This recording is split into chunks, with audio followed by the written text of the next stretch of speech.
Hello and welcome to a new episode of the MinnMax Show podcast, a place about games, friends, and getting better. I am Ben Hansen, joined by a full crew, everybody. About to get fuller. We have Leo Vader in the middle. Hello, thank you. Welcome. We have Kyle Hilliard. Where am I? It's not important. We have Janet Garcia. Hey, what's up? And we have Jeff Marchiafava, ladies and gentlemen. Ahoy! It's so nice to see you, Jeff. How are you doing on this day? Doing good. We just got back into town 20 minutes ago, so I've been running around like crazy. Where were you at? But it all worked out. Where were you? We went up north to visit my wife's parents because our baby son just turned 1 year old. Oh, congratulations, Marchiafava. That's beautiful. He had his first taste of cake. Oh. He didn't seem to care that much. But then he was up until like Controversial midnight, take. So, yeah. See, that's one of those things where, you know, I'm stupid on a lot of fronts. And that whole idea of like, if you have too much sugar, you'll stay awake. I was like, I don't think sugar really affects me in any real way. But seeing kids, it is like a very tangible thing. Even just my nephews, it's like, oh no, it reworks their entire evening if they have some sugar in a way that, of course, still affects me as an adult. I just don't quite... I didn't believe it until I saw it with my own freaky eyes. Yeah, I saw a YouTube video of a nurse supposedly debunking that, but I got to trust what's right in front of my eyes, and that kid wouldn't go to sleep last night. So. All right, well, there it is. This is a huge episode of the podcast. Technically, every MinnMax cohort's going to be on this episode. We have 5 on to start, and then we're going to be swapping around. It's going to be a bit of a mess, but a fun mess, Leo Vader. What? I don't know. Want from me? I don't know. You're right in the middle, so I constantly feel like I need to like throw it at you. Holding that in for some time. Anyways, we're going to be talking about Far Cry 6. Ubisoft gave out a lot of codes for that sucker, so we've all been playing it and have some thoughts. Then Halo Infinite, they had another one of, I think it was like phase 14 of their slow trickle of getting more and more people to play it, but it was kind of public. If you went to a preview thing and all that insidery stuff, you had to download the insider program. Point is, we're going to be talking about Halo Infinite. Hot Wheels Unleashed. A surprising number of us have played it. Who exactly? Find out later in the show. Then, of course, we have to talk about Super Smash Bros. And the big reveal of the new character. Jeffem, do you know who the new character is in Smash Bros? Oh, of course. It blew my mind when I heard. Honestly, do you have any idea? No. That's amazing. All right, let's save it. Let's save it for that. Let's save it for that part. Then some great community questions in the back half of the show. Sarah Podorski will be joining us in a bit. But we're going to kick things off in the way we like to kick things off, with a little help from the community, with something we call Community Kickoff. All right, we have one question that we've pulled up top, but it's still eligible for Question of the Week. Are you ready for this one, Janet?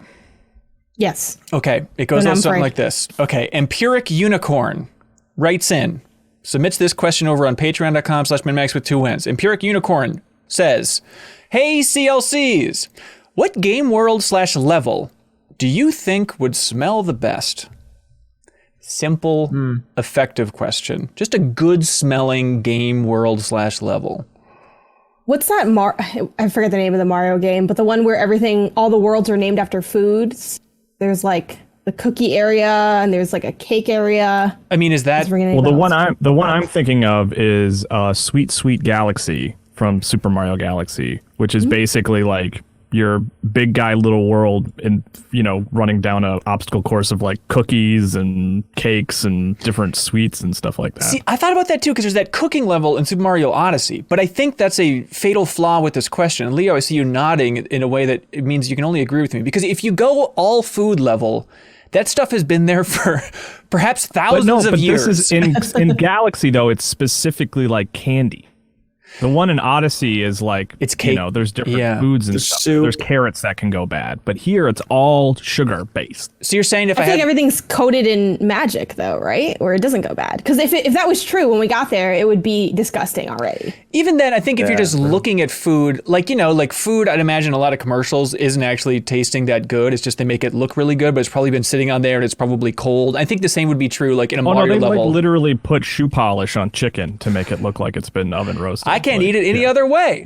I'm just saying, I think like the Rayman Mario levels like with Mom food, makes it. I think you have to go more subtle with this question. Like my first instinct was, this might be insane.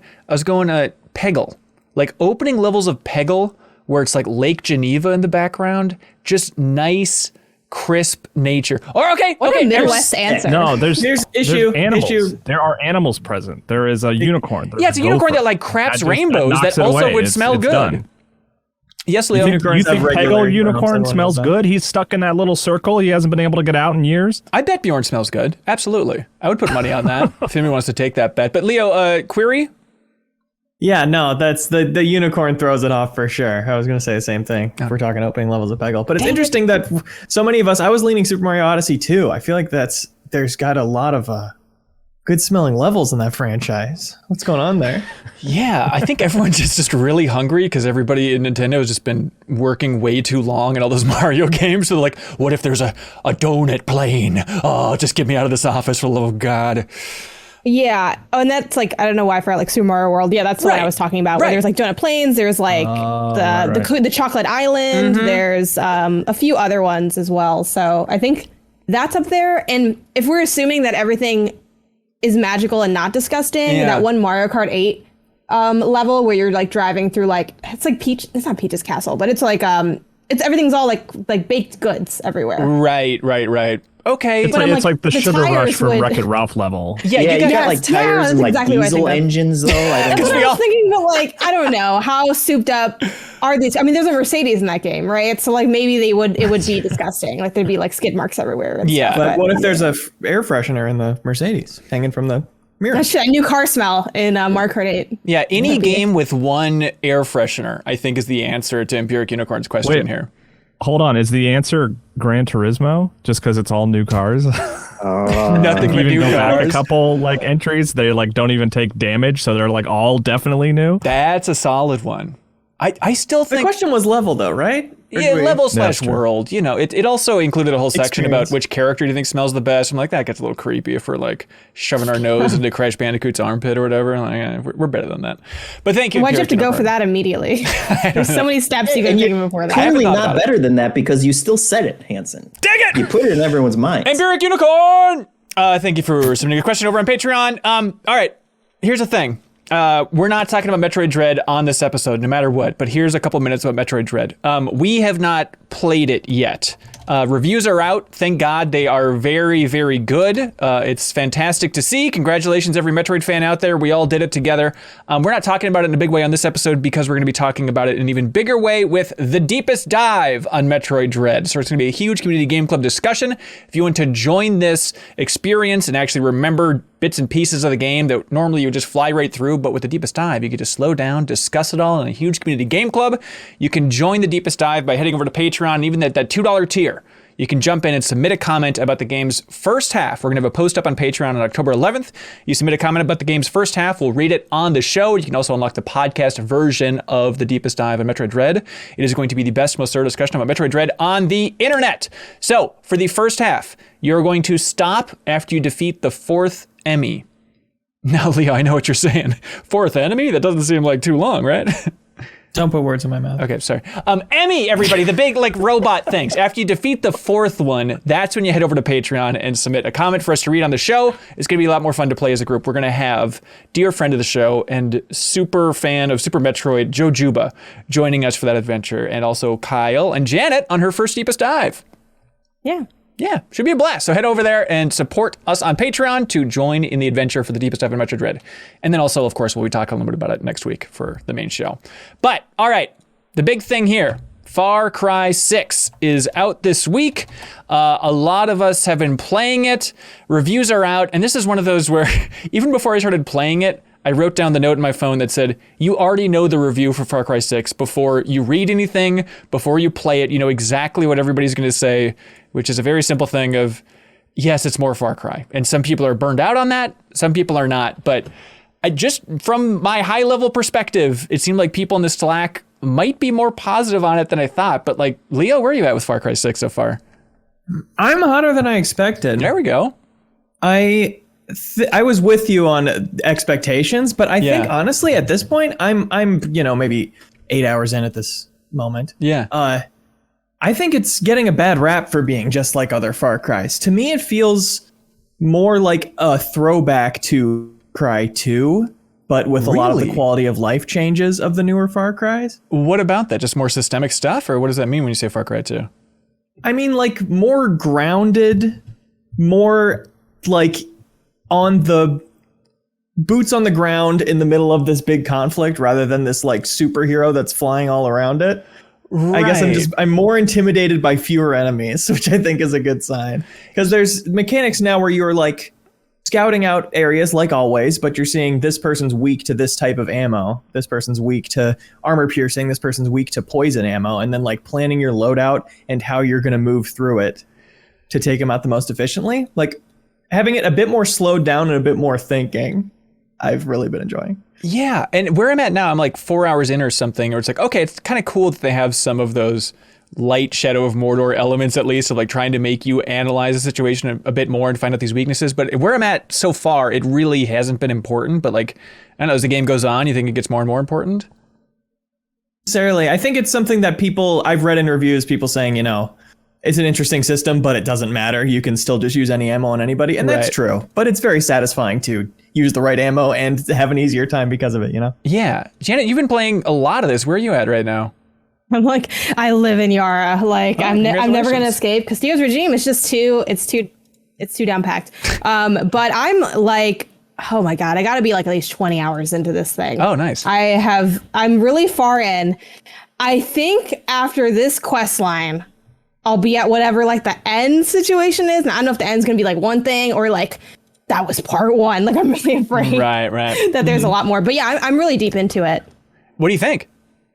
I like it overall. I think for me, the experience has been a lot at once and at times a little uneven. I think like I like this game. The things I like most about this game are the gunplay just inherently feels good. Like it's fairly simplistic, satisfying to get, you know, those headshots in. I actually really have loved the scouting. In my preview, I used it a bit, but I'm like, how much am I really going to be out here scouting? And it kind of felt like, at least in my preview time, that it was really funneling me more towards just go in there and like get good with your gunplay. Because at the end of the day, you're going to get caught, like the stealth isn't going to work, and then you're going to have to do that anyway. I did find that like, as I actually played through the majority of the game, that there were a few more moments where it really did benefit me to go in quieter, because just depending on the layout of what the mission is, like there might be enemies more spread out where it's a little bit easier to take it in a little bit quieter. I really enjoyed doing stuff like knocking out, you know, pinging the cameras and then knocking those out. Like the satisfaction of like seeing someone run for the alarm and then you either shoot them or shoot the alarm. It's like, oh man, like little moments like that are really cool. And there's a lot of like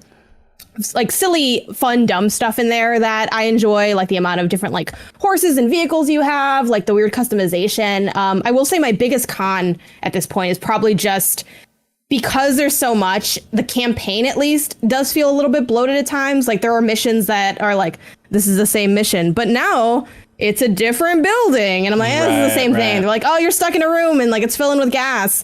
I'm like, oh, that's crazy. Like the first time it happens. And the second time I'm like, you're really putting me in this gas. And then like the third time they're like, but now you got to turn the valves instead. I think moments like that make it feel kind of like it's inherently a repetitive game in nature. But I think stuff like that makes it feel more repetitive. And then when you start kind of looking at your watch, looking at the runtime, like kind of trying to get to the end, I think it gets a little bit weaker. But even in that, there are times where like it hits random highs narratively, which I think will happen for different people at different places because it has a narrative structure that you can kind of take anyway. Yeah, I think it's really telling that like this is your first Far Cry that you really dove into, right? And like I think it's a good, just like, oh no, it's a fun game. I think like for people coming in, you forget those basics of like there's so much to do here. There's so many things to play with that.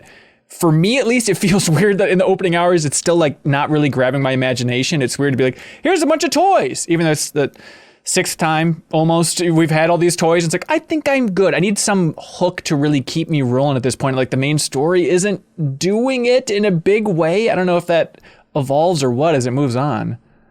Yeah, I like the central story, but not really any of the side characters so far. Yeah. Like I'm curious to get back to the core conflict. But the thing that has grabbed me is the gear system, which is like a gear system like you're envisioning in your mind, except numbers have nothing to do with it. And you just pick up one piece of gear from one specific spot that lets you run faster, and you never have to upgrade it or do any of the annoying gear stuff, or like just switch to something with a higher number because you're going to have a higher power level or whatever. Yeah. It's more about just collecting every piece. And I wish there was some way to like make loadouts from it, because they have really interesting skills, specific things. that it feels fun to, get access to and never have to worry about like losing value later on. Right. And Leo, correct, and both you and Janet, Leo, that is kind of replacing the sort of abilities that you could unlock, right? Because there's no skill tree. That. There were 5 skill trees in Far Cry 5. Oh my God. There's none. Well, 5 for 5, That's right. There you go. Yeah, so they are making like small tweaks to the formula to try and be like, oh no, we're changing up. You got this rocket jetpack thingy. There's enough small things here to kind of shake it up this time around. And it's still, I think, going to be capturing the people that love this stuff. And I don't know if the setting or anything else is going to be drawing in a whole new audience. But Jeffem, you're slowly nodding. What's your take so far, man? Yeah, I'm the bummer of this conversation, I guess. I'm on the other spectrum of just, like you said, this is like my 6th Far Cry game, I think, and it has been kind of grinding me down. It feels too samey. I do like the gear system. I think that's probably my favorite part. And unlike Kyle, I don't mind that they got rid of the skill trees because I've gone through those skill trees so many times. It is nice to just be like, hey, here's a hat, and that gives me, like some ability or perk that matters to me more than just the dumb numbers going up. But beyond that, like I didn't fall for like the story push that PR was doing of like, this time it's going to be different and it's going to be political and we're going to do a better story this time around. But it's still, it just feels so much like all the other Far Cries that I've played. And I've felt bad the entire time I've been playing it because it's like, this is as good as any other Far Cry game, probably better than every other Far Cry game. And it's just that I've done this so many times that it's not pushing the buttons for me. Like what could they do? Far Cry's cat. That's right. Yeah, but seriously, if you were good and worse than all of them. And everybody has a different read. But like if you were running Far Cry, Jeffem, what the hell would you do? Like they've literally in that DLC for 5, which I played and it was cool just to have like these standalone weird things like, oh, here's a Vietnam Far Cry that's a couple hours long. Here's Far Cry on Mars that's a couple hours long. Here's Blood Dragon. Like they have tried everything. At a certain point, it's like, hey, it's just a fun open world game. Take it or not, everybody. Please leave us alone and stop critiquing us. Yeah, I don't know. You can't eat like they got to Blood Dragon so fast, like, let's do something crazy. And every time since then, it's like, let's do more crazy things that we're going to attach onto like the main kind of experience that's a little safer and a little more just like, yeah, you're a revolutionary. Like I felt like I've been a revolutionary in so many franchises, in so many games, and this one hasn't been doing anything super different other than I like Guapo, my alligator. Yeah, it is funny. Like Leo, you talk about like how they're trying to be more grounded, and they have like you get to see your character in cutscenes this time around, and there's some emotional beats in the opening that they're really going for, and then it's like countdown within 5 minutes, then it's like, and here's an alligator with a t-shirt on. Here we go, everybody. Okay. You can change the t-shirt. I have him spray painted like gold and purple. He basically looks like an LA Laker in my playthrough. And that thing's my best friend. They're like, there's other ones like you can unlock trees. So almost basically through the campaign, technically he's like a side quest, but the side quest is like literally like feed him or something. It's like very simple. Yeah. But then there's a bunch of other ones to unlock. And I was like, no, I'm good with the alligator. And I feel like it's kind of been my playthrough of Far Cry, but I'm always like weird with this stuff where there is so much that they introduce and so many options. But I'm like, no, I'm gonna pick my loadout is a sniper rifle, a good sidearm, the whatever your I forget the name for it, your reservoir weapon that goes with the Supremo, the backpack thing. Yeah. And basically an AK and then like one other thing. I don't know. I might have counted too many guns. I'm like, that's it.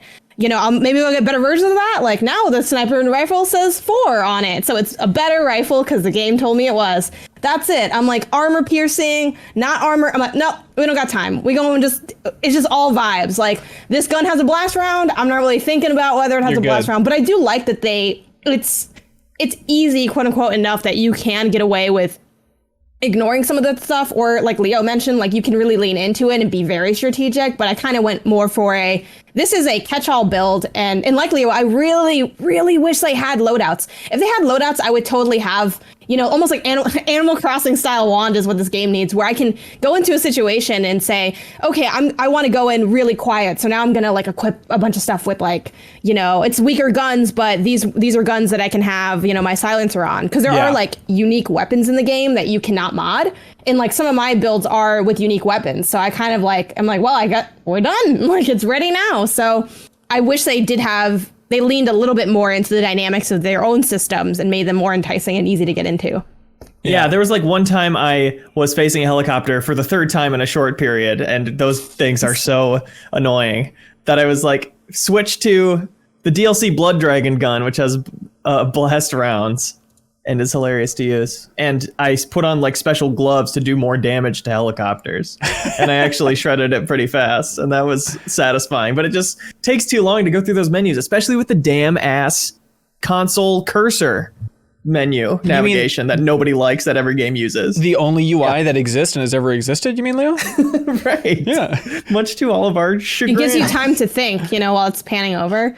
It's like when I use the auto drive constantly and I'm like, this is my time to check Twitter. But then I look up and it drove me straight into an enemy base. And I'm like, never mind. You ran over a horse and you just feel like an awful person. I have so many clips of like, I called my car and it like straight up just annihilated like the horse I was on or like killed or I like have like so many silly clips of like, the guy drove my car to me like, oh, here's your ride. And he's like running away. And then someone else just like runs him over and dragging his body several feet down the street. I'm like, oh, Jesus. What my friends and I were doing last night and taking clips of is going to the top of mountains in the game and running and sliding down them, because the slide is great in this game. And it's very physical, and you continuously slide down hills if you're going down hills, and you can turn it a little bit. So we're like dodging trees and ending up flying off a cliff at the end and going into a wingsuit. Very fun. That's amazing. Feels very good. Yeah, you've been playing co-op then, Leo? No, that was just in person trading off. Oh, but the whole thing's playable in co-op. Yeah, it's super cool. It's one of those things. If you have a buddy that just want to play through a full campaign this year, it's going to be one of the best co-op experiences. Imagining the tech works. I haven't checked it out. I don't know if there's any widespread complaints so far, but yeah, Leo or Kyle, you tweeted about that having that parachute glider experience whenever you want, jumping off of anything, is just game changer.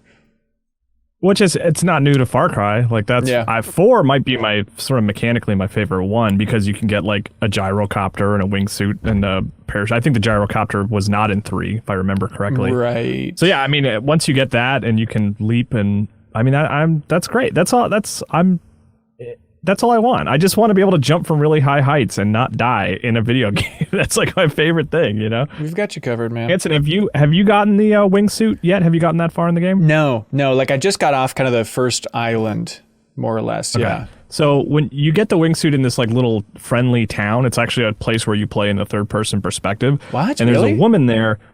Yeah, and you walk around in third person, and there's a woman there. She's like a cab driver, and she gives you these missions. I think they're kind of designed specifically for co-op, but there's these blocked off, like they're not even on the map. She just takes you somewhere, and it's this big open area to explore, and you can. It's this interesting mission where you have to like get a bomb, but you have to keep the bomb cold, so you have to like find water sources to run under the water. It's cool, but the reason I'm asking you about it, and the reason I'm making sure you play it, is because like the first one is a very, very overt Jurassic Park reference. Really? Like, the area is basically Jurassic Park. They're not live dinosaurs, right? But like you have to go to the visitor center, which looks remarkably familiar, and there's like these big dinosaur statues everywhere. It's like you need to like make sure you at least play enough to check that out. I will absolutely do that. That sounds good.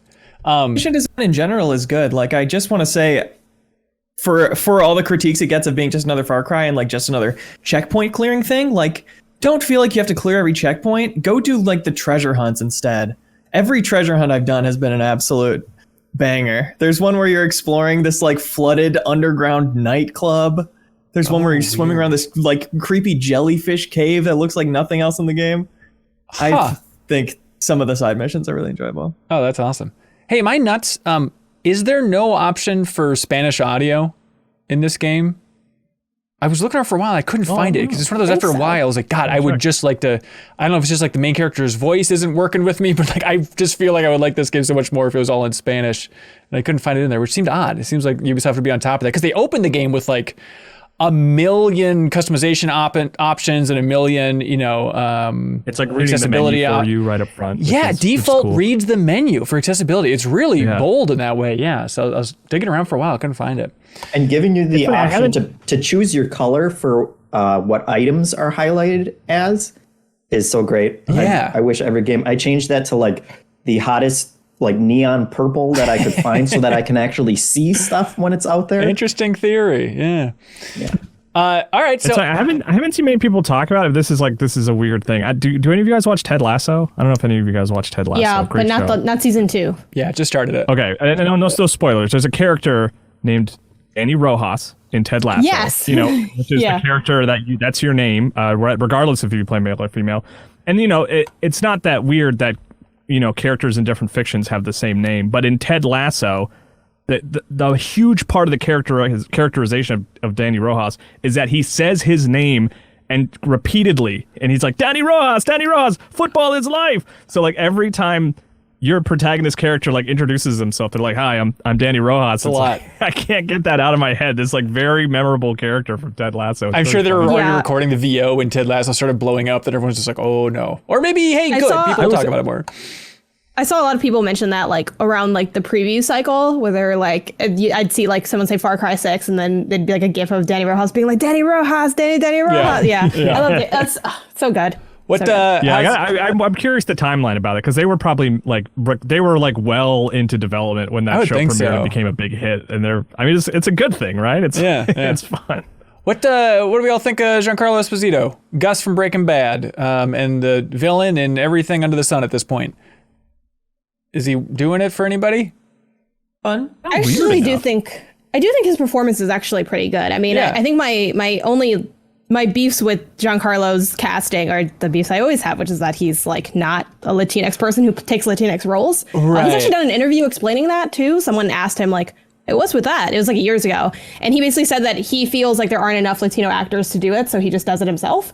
Interesting. Which feel that way, feel however you'll feel about that, but that was his response. So, but that aside, I think he's a fantastic actor. And I think he does a really good job being the big bad because it's a role he's played very well all the time. He's like kind of quiet, scary. And when he elevates and centers in a way that no other character does. And part of that is through the writing. They could have made Danny have like way more of a distinct personality and be way more like, stand outy, but I think they've put a lot of detail into like their side characters and building out like their little personas that you'll see throughout the campaign where they have their own desires and baggage and in like ideas of the revolution and stuff. But like there are some cutscenes here like with Giancarlo Esposito where I'm like he's in his bag right now, and it's part like his acting but also part the writing that they did for his character. Like I think they do such a good job. Like there's a cutscene that I thought was so good, I recorded the cutscene. Don't know women do the recording because I'm like,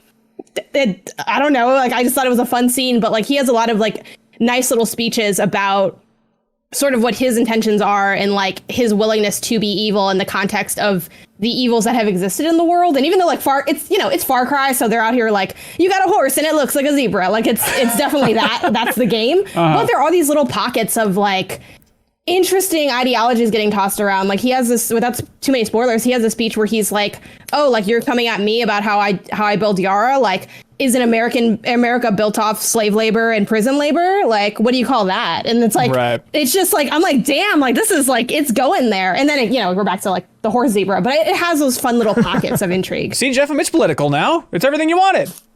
I haven't gotten to that. There we go. I look forward to it. Far Cry 6. I mean, Leo, do you think you're going to be fighting for it decently high in the 210s for Game of the Year stuff? Very possibly. Yeah. I mean, it's got that thing I like. I will swear fealty to any game where I feel like I stumble upon some unique way for me to play it. Right. That feels like I built my own thing and I got to be creative and it was rewarding. And for me, that is like, I have this parkour-based loadout where I run really fast when my guns are holstered and after I slide. And the game has all these guerrilla paths which are like blue paths throughout the map that go through the mountains and have a lot more climbing and wingsuiting and ziplining and stuff. Yeah. And you never run into enemies on them. So you like sneak from objective to objective through those. And I just use my speed-based loadout to like cruise through that with my cheetah friend. It's just a Sonic game at that point. Yeah, pretty much. But doing like a weird specific thing like that feels very satisfying. That's how I get my heart tied up in a game. And you may see me really coming to bat for it. Yeah. Oh, that's cool. That's cool to see. Yeah, it's on everything, not Switch, obviously, but it's very cross-gen. Like I've been playing on Xbox Series X and like the environments look good. Faces are like, okay. Doesn't exactly feel like it's pushing the hardware yet, so there's room to grow and all this stuff, but still pretty good looking game. And there's I also want to say shouts out, it's got cross progression. Ooh. So someday I'm going to get bored of playing it on PlayStation, I'll forget about it, and then it's on sale on PC and I pick it up and I can pick up right where I left off. Thank you. That's great. Also, shout out, it has cockfighting in it, apparently. Like I haven't gotten to this yet, but I saw somebody was tweeting out a clip of it. It's just a full-on fighting game with chickens that has like a fighting game character select screen and stuff. They're really going for it. All right, Far Cry 6, everybody. But hey, look at this. The king is back, the one and only Halo Infinite. They had their most open beta period yet of like, it's a lot of the multiplayers ready to go here, which is going to be free to play when it releases in December. But Kyle, you played it? Jeffem, you played it? Yeah. Janet, did you get a chance to play it? No. Okay, that's I'm just going to wait for the whole game. I'm just going to stick to the campaign mostly too, so. Oh, interesting. Well, I don't know. We'll see. Are you not a big multiplayer person? No, I'm not. Like, I might try it just to be like, I'm trying it, but the short answer is no. Yeah. Kyle, I'm most curious what you have to say about Halo Infinite, because like the last time I tried to give a new Halo game's multiplayer a real shake was when Halo 4 came out. We went over to your house and got a bunch of TVs together and everybody was ready to go and have a good time playing Halo 4. And it wasn't a result of your hosting abilities for having people over, but I remember just leaving that night and being like, oh boy, trying to like recapture some of that Halo 1 magic. We ended up playing Left 4 Dead. Later, it was just telling, it was not a blast. But I don't know where you're at, Kyle, but I'm really, really enjoying Halo Infinite so far.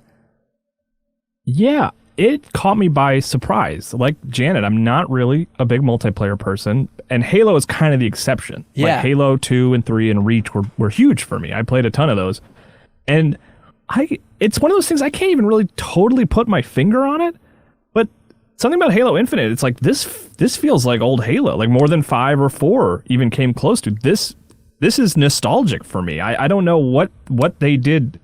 I mean, I can outline things that I know are new and different, but like the core game, I don't know what they missed in 4 and 5 that they're hitting here, but like I had a good time. There's something magic, and like a lot of it is just, the sound effects are so nice. Like doing Big Team Slayer, we were on like that bigger map with the evergreen trees around, like getting in the back of a warthog while some other person just jumps in there and we drive around.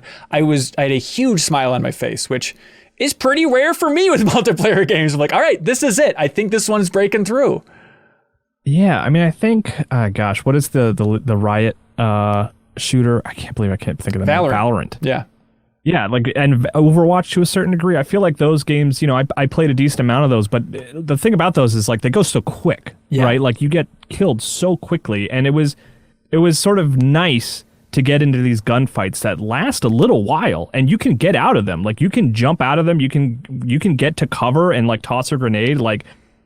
Meeting someone on the battlefield is not a death sentence, where in like most other shooters, I feel like it is one way or another. Like someone is going to die very quickly, and I don't know. It was nice to be able to just unload like almost a whole clip in someone and then run up to him and hit him in the back, with a melee. Like it just felt good. Yeah, I feel that for sure. But the downside with higher health pools in multiplayer games sometimes is that 4 people sticking together will win automatically against any smaller groups they run into. Do you feel like that's the case in Infinite? I mean, I don't know. It's tough to say because I was just playing against random people. There wasn't a lot of teamwork happening. I mean, you get a good grenade under someone's feet, like you can take out a big group. You know what I mean? And maybe that's sort of the counter to that. But I mean, you're right, and that's fun, right? If you do have a group of people that you're playing with, and you're just like sticking together and taking everybody out, I don't know. That's a good time to me.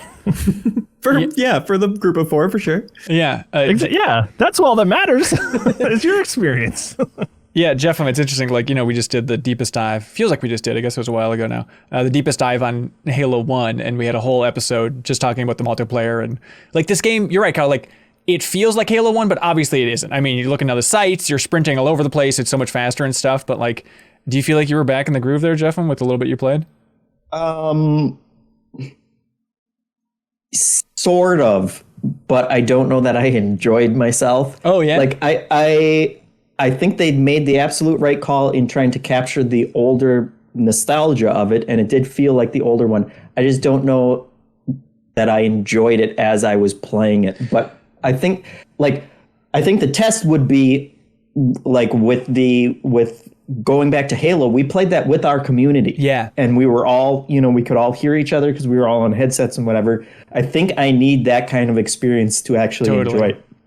Because I played on, I think it was like Sunday night or something, and I already felt like I was behind the curve. Like I was playing with people who must have been in every single beta that they've done for the past year or whatever, because I was just getting mowed down left and right while I was trying to figure out. I liked the grappling hook. That was cool. Super fun. But yeah, and I like the fact that the weapons are just out there on the map. Like I'm so tired of stupid loadouts that I'm never going to be able to put the amount of time into to upgrade them or to know them as well as other people. So I do like everything that they're doing to make it feel like an older Halo game, but it was just I need more time with it, and I need to, I think, be playing with at least some friends so that I can have some. I'm not on the 4-player team ultimately that Leo was talking about. Yeah, the other guy. You're getting crushed out there. Yeah, I mean, I do think. I mean, obviously, it's going to be free to play. I think it is poised, unless there's some big technical disasters. I think this multiplayer is going to annihilate. I think it's going to be huge. I don't know if it's going to be, Warzone level big, but like, especially on PC, free to play on PC, everybody's going to be playing this thing. I mean, I think Halo, and I feel like Halo is also like an easier game to share a clip from and have a better understanding of why it's interesting. Like, I've hit a point now where I'll be on Reddit and someone will share a clip of Overwatch, and I have no clue why it's interesting or what happened. You know what I mean? And the same with Valorant, because it's so fast. Where Halo, there's a lot of physics at play. I mean, if a warthog gets blown up and wipes somebody out, like, that's just cool to look at. You know what I mean? To watch that vehicle just roll over somebody. And that's what I was seeing during the beta, was all these people sharing clips of just like stuff that I could understand why it was really cool, because it was all physics and playground based. You know what I mean? Right. A little bit more Battlefield in that way. Yeah. Yeah. I also, there was like little upgrades that I liked. Like now when you shoot somebody, it kind of highlights them so you know where you're shooting. Like their armor lights up in a bright way. So if you're hitting them in the arm, their arm kind of lights up.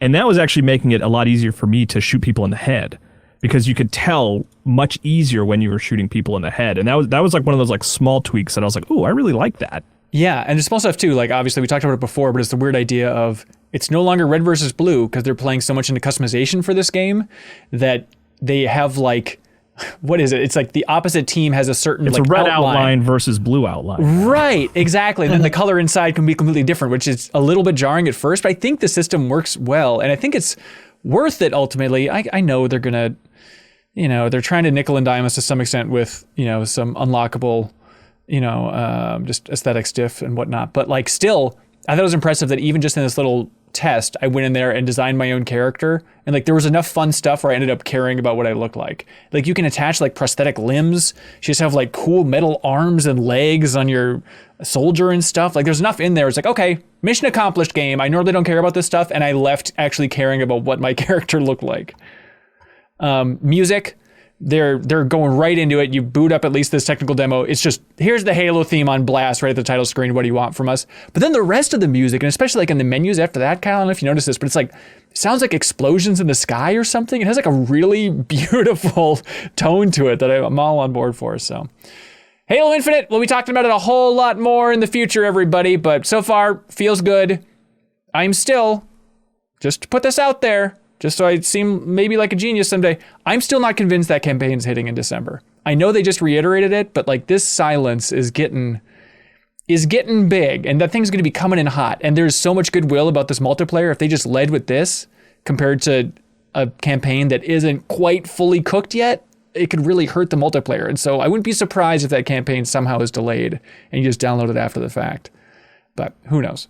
All right. Hot Wheels Unleashed is a game. Leo, you said that somehow you played it, which is surprising to me, because it doesn't seem like your type of thing. Why? No, I was hoping you could tell us. Are you okay? Or did someone kidnap you? I just noticed it was free on my Epic Games account, and yeah, small player, big world will get me in the door of just about anything. Yeah, Mr. Jeff. And I was like, you know what? Yeah, you get into the odd car racer, worth checking out. Right. But I think, Janet, I assume we're all on the same page of like surprisingly good for just an arcadey racer. Yeah, like it's kind of fire, and I'm sort of shocked by it. Not that I didn't expect it to be good, because it was actually on my radar for quite some time. Like I have like my own like game release calendar, because I stream like every Friday, so I have to pick like, okay, what's the new game I'm streaming that like recently came out? Right. And I had that slotted, and my brother was like, really, like Hot Wheels Unleashed, like all these games, and you're gonna spend. I'm like, there's not a lot out in that specific week, and I'm like, yeah, I think it could be good. And then the reviews started dropping, and people were like, this is good, and I was like, oh, so it's good. Then I played it, and I'm like, yep, can confirm.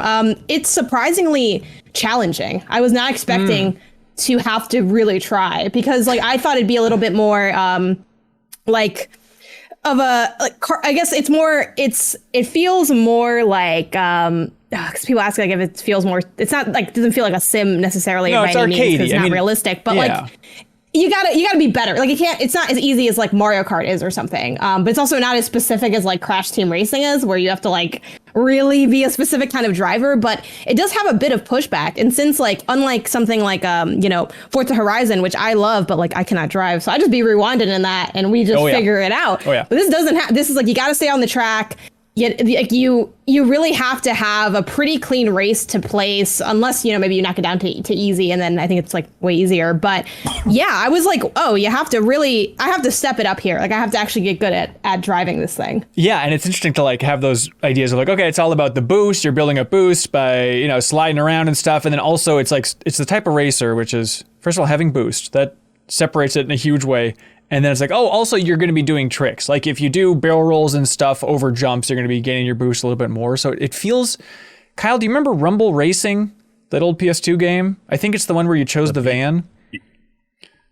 Oh, no, that's blocked that from my memory. That doesn't exist. Oh, that doesn't exist. All right, that's a deep cut for people. But yeah, it's just nice to have a game that's kind of like that throwback racer style before Forza Horizon 5 comes out, because that feels like Gran Turismo compared to Hot Wheels Unleashed. But yeah, I think it's also like a weird secret of this game is it feels good, and it has like a nice cover where they're toys ultimately that you're racing. So if like the physics are a little bit off, it's like, well, yeah, it's a toy. It doesn't have to feel like a real car anyway. So you can just have fun focusing on the racing. But it's a strange progression method. It seems to be like mostly blind box related. You'll unlock different blind boxes that will just roll for a completely random car. Right. That's the only thing I don't like so far. It feels like it might get a little like grindy in that element, and I worry like further into the campaign will I feel like I don't have a good enough car to like start placing, because the campaign, it's like a little bit, it kind of has like the classic like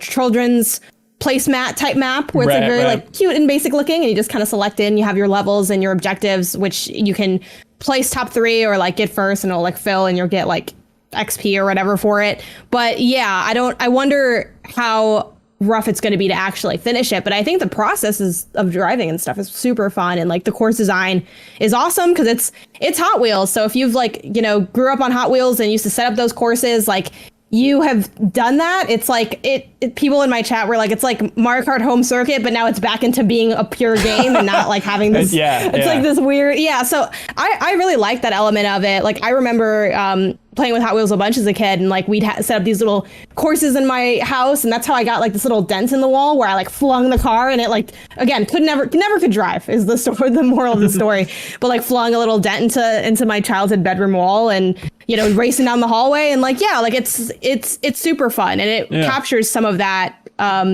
goofiness and over the topness, but you don't have to be rich enough to get the $80 Hot Wheels set now. You can just drive in this game and pretend like you had enough money to get the spider that shoots webs at the track. As long as you have a good roll for some of those with the whole box system.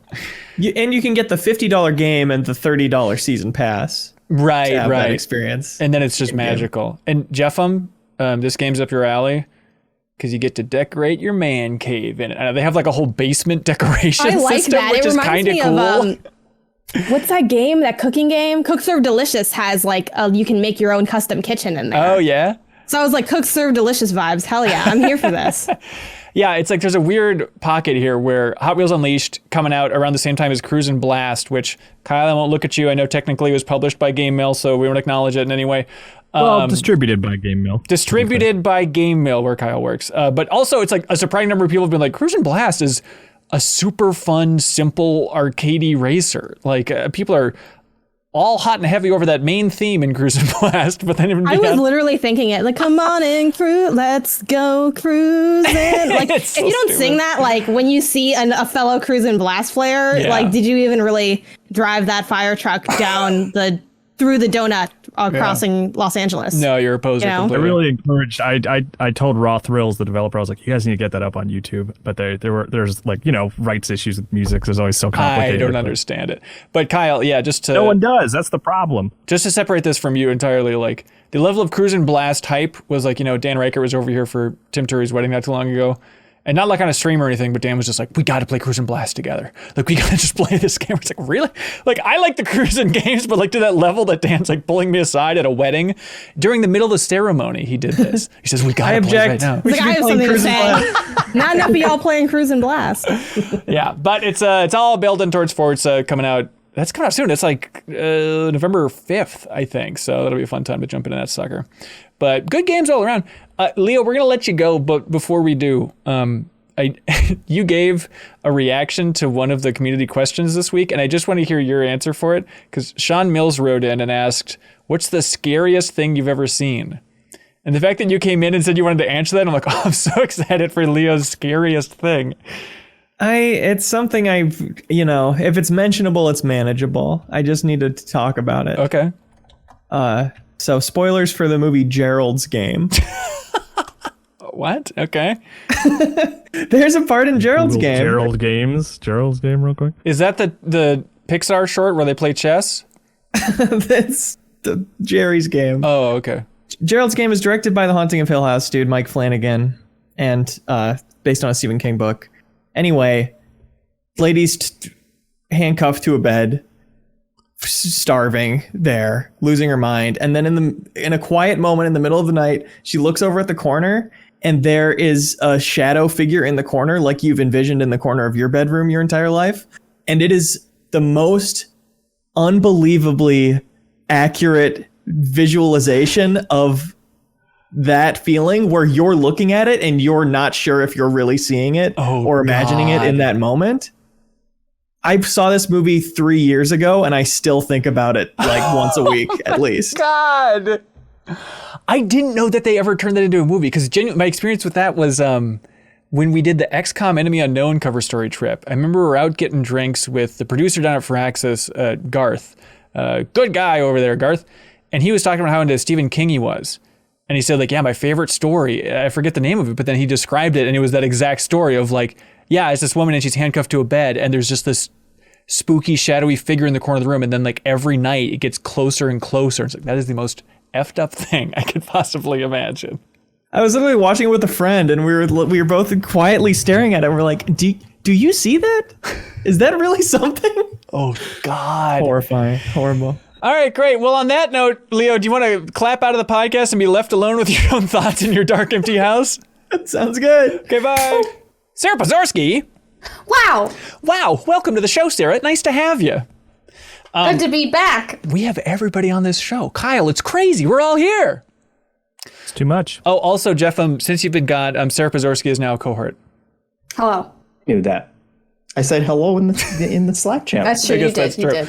All right, Jeff. This segment is all about how little you know. We're kind of really into it overall. About Smash Brothers? No, just about life in general and everything. Oh, life in general. Okay, but great. Somehow you don't know the final Smash character that Sakurai revealed in, I believe, the biggest stream of all time. It rivaled the Super Bowl with how many people tuned in for the final Smash Brothers character.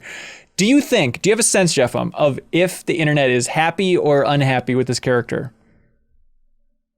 I have no idea. Do you have any predictions? Do you want me to guess? Yeah. This is fun. They think it's cool. They think it's... You're saying the internet was satisfied by something? That is your prediction? Oh, yeah, that was a mistake, huh? Okay, so which way are you going? They're outraged. Outraged. And who do you think the final character ever for Smash Brothers and Sakurai's entire career, what did they cap it off with? Is it Sakurai? No. Because everybody was guessing that, but that's too easy because he already could be a me. So technically he could have been in on Smash 4. So it doesn't really. Oh, okay. Is it Leon Kennedy? It is not Leon Kennedy. It's a game for. I was going to say for Watch children. yourself, Ben. Watch yourself, Ben. Watch yourself. Warmer. It's Wait, a why game. don't we just do it 20 question style? Yeah. I don't know Ooh, if we have time to do that. Okay, but- yeah. I love it. All right, Jeff. Here we go. Is it a cartoon character? I mean, yes. No, I don't. No. What? No. I'm going to say kind of. Define cartoon character. It's from a game. That's not a cartoon. I mean, this is as close When to I a look cartoon at it, character I in a think game that's as a you can cartoon. get. It is. Is it a Capcom franchise? No. Is it a Nintendo franchise? It's bigger than a bread box. I'll give you that one. You can have that one. It is not a Nintendo franchise. Is it an animal? No. It's not a Pokemon either. So So screwed. It's look. It's. Is it a Japanese developer? Yes, it is. Very much so. Is it Sega? No. Whenever you're annoyed by Japanese names for games, what publisher is that? Namco Bandai? No.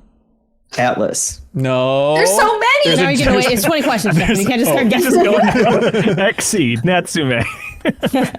Number one stupid video game name company, with all due respect. That's not Arc Where? System Works. Yes. There you go. Okay. Oh God. Is it from Final Fantasy? No, but adjacent. Here, we'll remind you that Cloud and Sephiroth are already in Smash Brothers. Of course, I knew that. Yeah. Kyle. Don't be mad. That definitely wasn't my 19 and 20th question. Adjacent to Square or to Final Fantasy? Correct. It's a game series. The characters from a game series that you've probably made fun of repeatedly throughout your career and never played. It's not Dane Cook. It feels like it, though. It's Kingdom Hearts? Okay, correct. And who is it from Kingdom But Hearts? you said not cartoon character? That's what I was confused about. So I don't know. It's got to be one like the is Sora a character? Hey, there we go. Is Jeff. Sora a character? That's the title. That's like Is Sora a character? Goofy, Mickey, or cartoon character. I guess it's a Sora's good point. video game But character. Yeah, but Okay, I don't know. yeah. I look at him and I just think cartoons. So I'm like, it's close enough. I look at him, I see He's never adult appeared in a man. cartoon. He almost did. I get it. I'll accept it. Okay, but you here's got me there. That's here's all the that thing matters. that's crazy, Jeff, about the reveal of Sora as the final Smash Brothers character. By and large, the internet was surprised, wowed, and satisfied. Okay. It is unbelievable that they pulled this off. I thought there was going to be no universe where the internet would be like, yeah, cool. But here's what's cool about it, Jeff, is this was back when Smash 4 released on the Wii U and 3DS. They had a poll on their site for like, submit the character you want to be in Smash. And it turns out the number one result was Sora. But then there's a very sweet moment in the stream where Sakurai said that, like, I talked to Iwata back when he was with us, and he suggested, like, keeping the poll results hidden so people wouldn't harass the companies and stuff. But, like, we knew that Sora was the number one request for all these years, and we've been sitting on it, waiting for this that's grand nice. finale. Yeah, and so it was just perfect. And Sarah, we did a reaction stream that people are checking out quite a bit on YouTube, which is nice to see. And Sarah informed me that people really, really, really are happy and love Kingdom Hearts. I don't know about Love Kingdom Hearts. Oh, I see. But everybody, I mean, there's a lot of people out there who, I was more surprised at people who didn't like it or weren't happy about it, because the internet has, like, every Smash Direct, it's been like, hashtag Sora has been trending, like, every time a Smash Direct comes out, every time they're about to announce a character. It's like, time to get your, dunce caps on and hope that it's Sora again. Right. But lot nobody of thought it was keyblades. going to happen. Yeah, nobody thought it was going to happen. Everybody thought Disney was like a big blocker. Oh, yeah. It was never going to happen, but it actually did, and Awesome. everyone's surprised. Yeah. It's crazy. So Disney being the big blocker is kind of like a weird recurring theme throughout this direct. Like, it was, very coded, nice language, but Sakurai, he said, quote, "It's fair to say that his edition required more coordination than other fighters." And then later he said, "We had so much coordination," which I think that's code for lawyers meeting and screaming at each other and just stupid little rules, because we're watching the reveal stream, Sarah and I, And it was like, well, they're going to have like Mickey Mouse as the finisher. And Sarah No, being... you said that. Yeah. I said over my dead body. Yeah, we'll have to check the tape about whether there's a bet made or not. I forget exactly what the wording was. But I was like, you cannot not have Mickey Mouse in here for like the big final smash. Like, of course it's going to be Goofy and Donald. And Sarah's done a lot more stuff in the game industry and the licensing side. I've been in the trenches. Yeah, so what is going on, if you had to guess, behind the scenes to make this happen? So if you watch the direct, there was no Mickey in the final smash, and they removed Donald and Goofy from the stage. Yeah. I saw that after the direct came out. Donald and Goofy are actually present on that stage in Kingdom Hearts, but they removed them and replaced them with like other imagery, other like other Kingdom Hearts images. And I think it's just because Disney probably, you know, every time you see Donald, every time you see Goofy, like Disney wants money. Right? They're like, you're using our characters in your game to advertise your game, even though that's not the case, right? Nobody's playing Smash because like Donald and Goofy showed up at one point. But because the characters are showing up, like you now own Disney money, Disney wants a cut of your game, Disney wants a cut of your profits. And that's what I've learned about licensing. It literally doesn't make sense to the average person. Because nobody would say, oh yeah, now that I played Smash, I think I'm going to go to Disney World. Or like, now that I played Smash, like obviously this is a Disney game. No normal person would say that. Right. But like a lawyer would never say that. So everything... A lawyer's always going to say like, don't do it. So it's just that thing. You have to funnel all this stuff through, not through creative ideas or what's fun for the player. It's just literally what would a middle-aged, stupid lawyer give a thumbs up to. Oh, what a nightmare. I mean, it could also be I wouldn't be surprised if Nintendo didn't even ask about those characters just to keep the process simple. Yeah, totally. I could totally see that. Like we want Sora, we want to keep it simple and clean, and we don't want to even get into those difficult conversations of like featuring those characters, because that's a whole other ball game, you know? Yeah, well, I mean, people in the chat pointed out, they're like, yeah, I wonder if there's like extra tension here because it's so weird that Nintendo and Illumination are teaming up in a big way with like the Mario movie. So, I mean, who knows if lawyers at Disney are holding grudges about like, yeah, that could have been a Disney film with Mario in it. He wasn't even allowed to be in Wreck-It Ralph. Look at this. But yeah, Kyle, what was your gut reaction to Sora being the grand finale here? So I like it. Sora looks fun to play too, which is cool because it is kind of another sword guy, but like he looks unique and he's not overly complicated like Minecraft. So that part of it, I'm excited about. Yeah. But I will say I was hoping for a more like almost like specifically Nintendo character. I don't even know what character that would be necessarily, but I was thinking it would be like final character. It's going to be something that's very Nintendo. So it was a genuine surprise. Even though there were, everything leaked. Like there's always like these little tiny leaks, but the Sora ones were a little stronger than the others because of supposedly there were like music licensing requests. I saw that guy on Reddit or in the forum or whatever. Yeah, but I missed that completely. I didn't see it. Yeah, I mean, but I don't blame you because I think I saw that and I was just like, well, just throw that in the pile of Smash rumors. You know what I mean? That's right. So I'm excited to play as him. I like Kingdom Hearts 1 and 2. I kind of fell off after that. I tried 3. I didn't get much further beyond the Toy Story level, but I think it's a cool inclusion. I really like his black and white style. I'm totally with you. That's really cool. I forget what the name of it is, but yeah. Yeah, it looks awesome. Yeah, I'm totally with you where I was. But I do want to hear your take though, Hanson, because I know maybe I'm speaking for you, but I know you would is this fair to say that you actively dislike Kingdom Hearts? Kyle, why would you say that on the internet? This is being broadcast to thousands of people. Are you out of your freaking mind, man? Hey, I asked you on Slack and you said you would give me your opinion. Yeah, no, Kyle's like, okay, off the record though, on Slack, tell me what you really think about Sora. I'm like, you think I wouldn't share my actual thoughts on the podcast, you maniac? I was hoping for something more like nostalgic for Sakurai. Like I wanted it to be more like a tip of the cap to his career. I know they've already included every possible Kirby character and everything, but like I was thinking like, oh, maybe like Master Hand, like something that's more of like summarizing the Smash experience. But I was happy with Sora, and a lot of that was like just seeing the reaction, and everybody was so over the moon, and I'm very happy that other people can be this happy. And at the same time, it's like Smash is already brimming with characters. It has 89 fighters at this point. It has 24 that I love and love to play. Like I'm not hungry for like another great character for me personally. Cloud and Sephiroth. Like, Cloud can fight like Solid Snake in Smash Brothers I can die happy. I was good back then, you know, so this is all just like, that's cool. I'm happy that everybody else is happy. And I'm a big Disney fan and a big Final Fantasy fan. And it is my greatest flaw, Kyle, that I never got into Kingdom Hearts, because it made me nauseous back when I tried to play it when it first came out. And then I never really went back to it. So now I just see the cutscenes and I think the storytelling is not good. Not good, Kyle. On a basic human level, it is embarrassing. Embarrassing on behalf of humanity. That said, I enjoy a lot of embarrassing stuff too, so I'm not judging it too hard. I understand that it's very nostalgic for a lot of people, so I won't come down too hard on it. But personally, I think those cutscenes make me want to die, Kyle. Make me want to die. But again, it's solid, and I support all the Kingdom Hearts fans being happy. And honestly, like, I went back and rewatched it again. I got goosebumps both times that I watched that reveal trailer.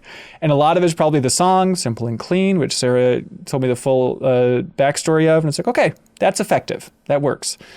And Sarah also, let me just recap everything Sarah screamed at me about. She also screamed that, like, I was saying that I wanted something more nostalgic. Yeah, and then we locked eyes. Yeah. And I was like, what do you mean nostalgic? Sora is nostalgic. Right. Kingdom Hearts came out in 2002.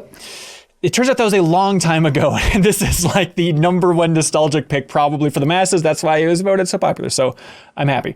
It's coming out October 18th, and that's it. That's it for Smash Brothers, everybody. Like, Sakurai had his final goodbye. It was a very sweet little moment, and then he waved like a maniac as they had a slow iris close, and he slowly faded out. It was sad to see the little guy go. I'm gonna miss these big reveals.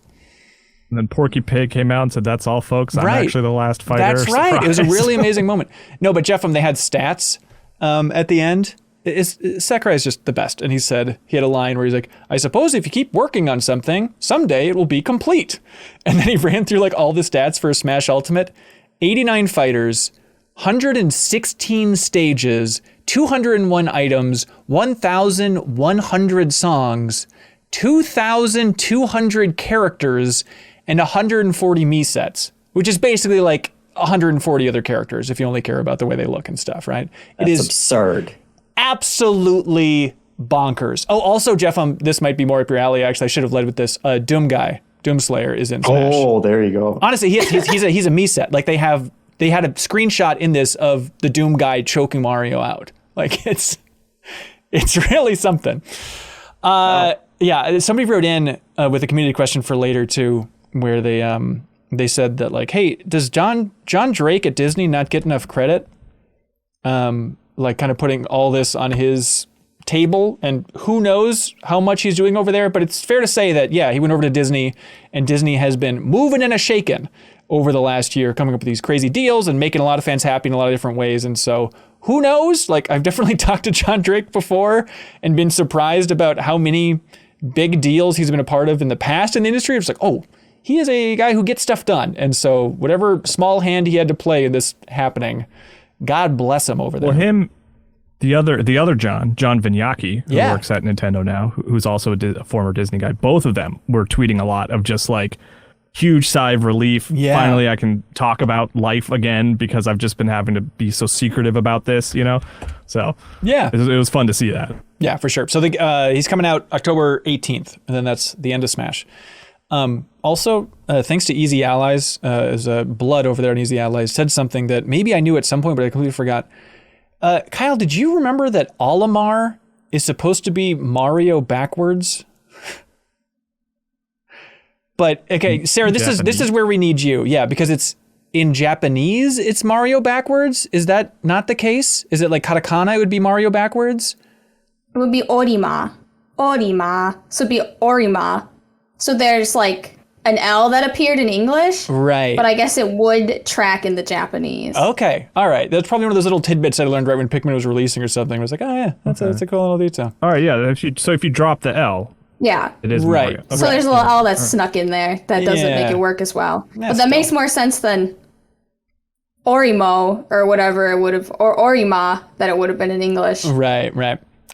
Hey, speaking of Smash Brothers though, Kyle, we asked people in the Discord like what they wanted us to talk about on this episode, and up there with Halo Infinite. I think it was tied for Halo Infinite, as people really want us to talk about Nickelodeon All-Star Brawl, which also came out this week, which is, I'm not putting words in Kyle's mouth, very, very, very Smash Brothers.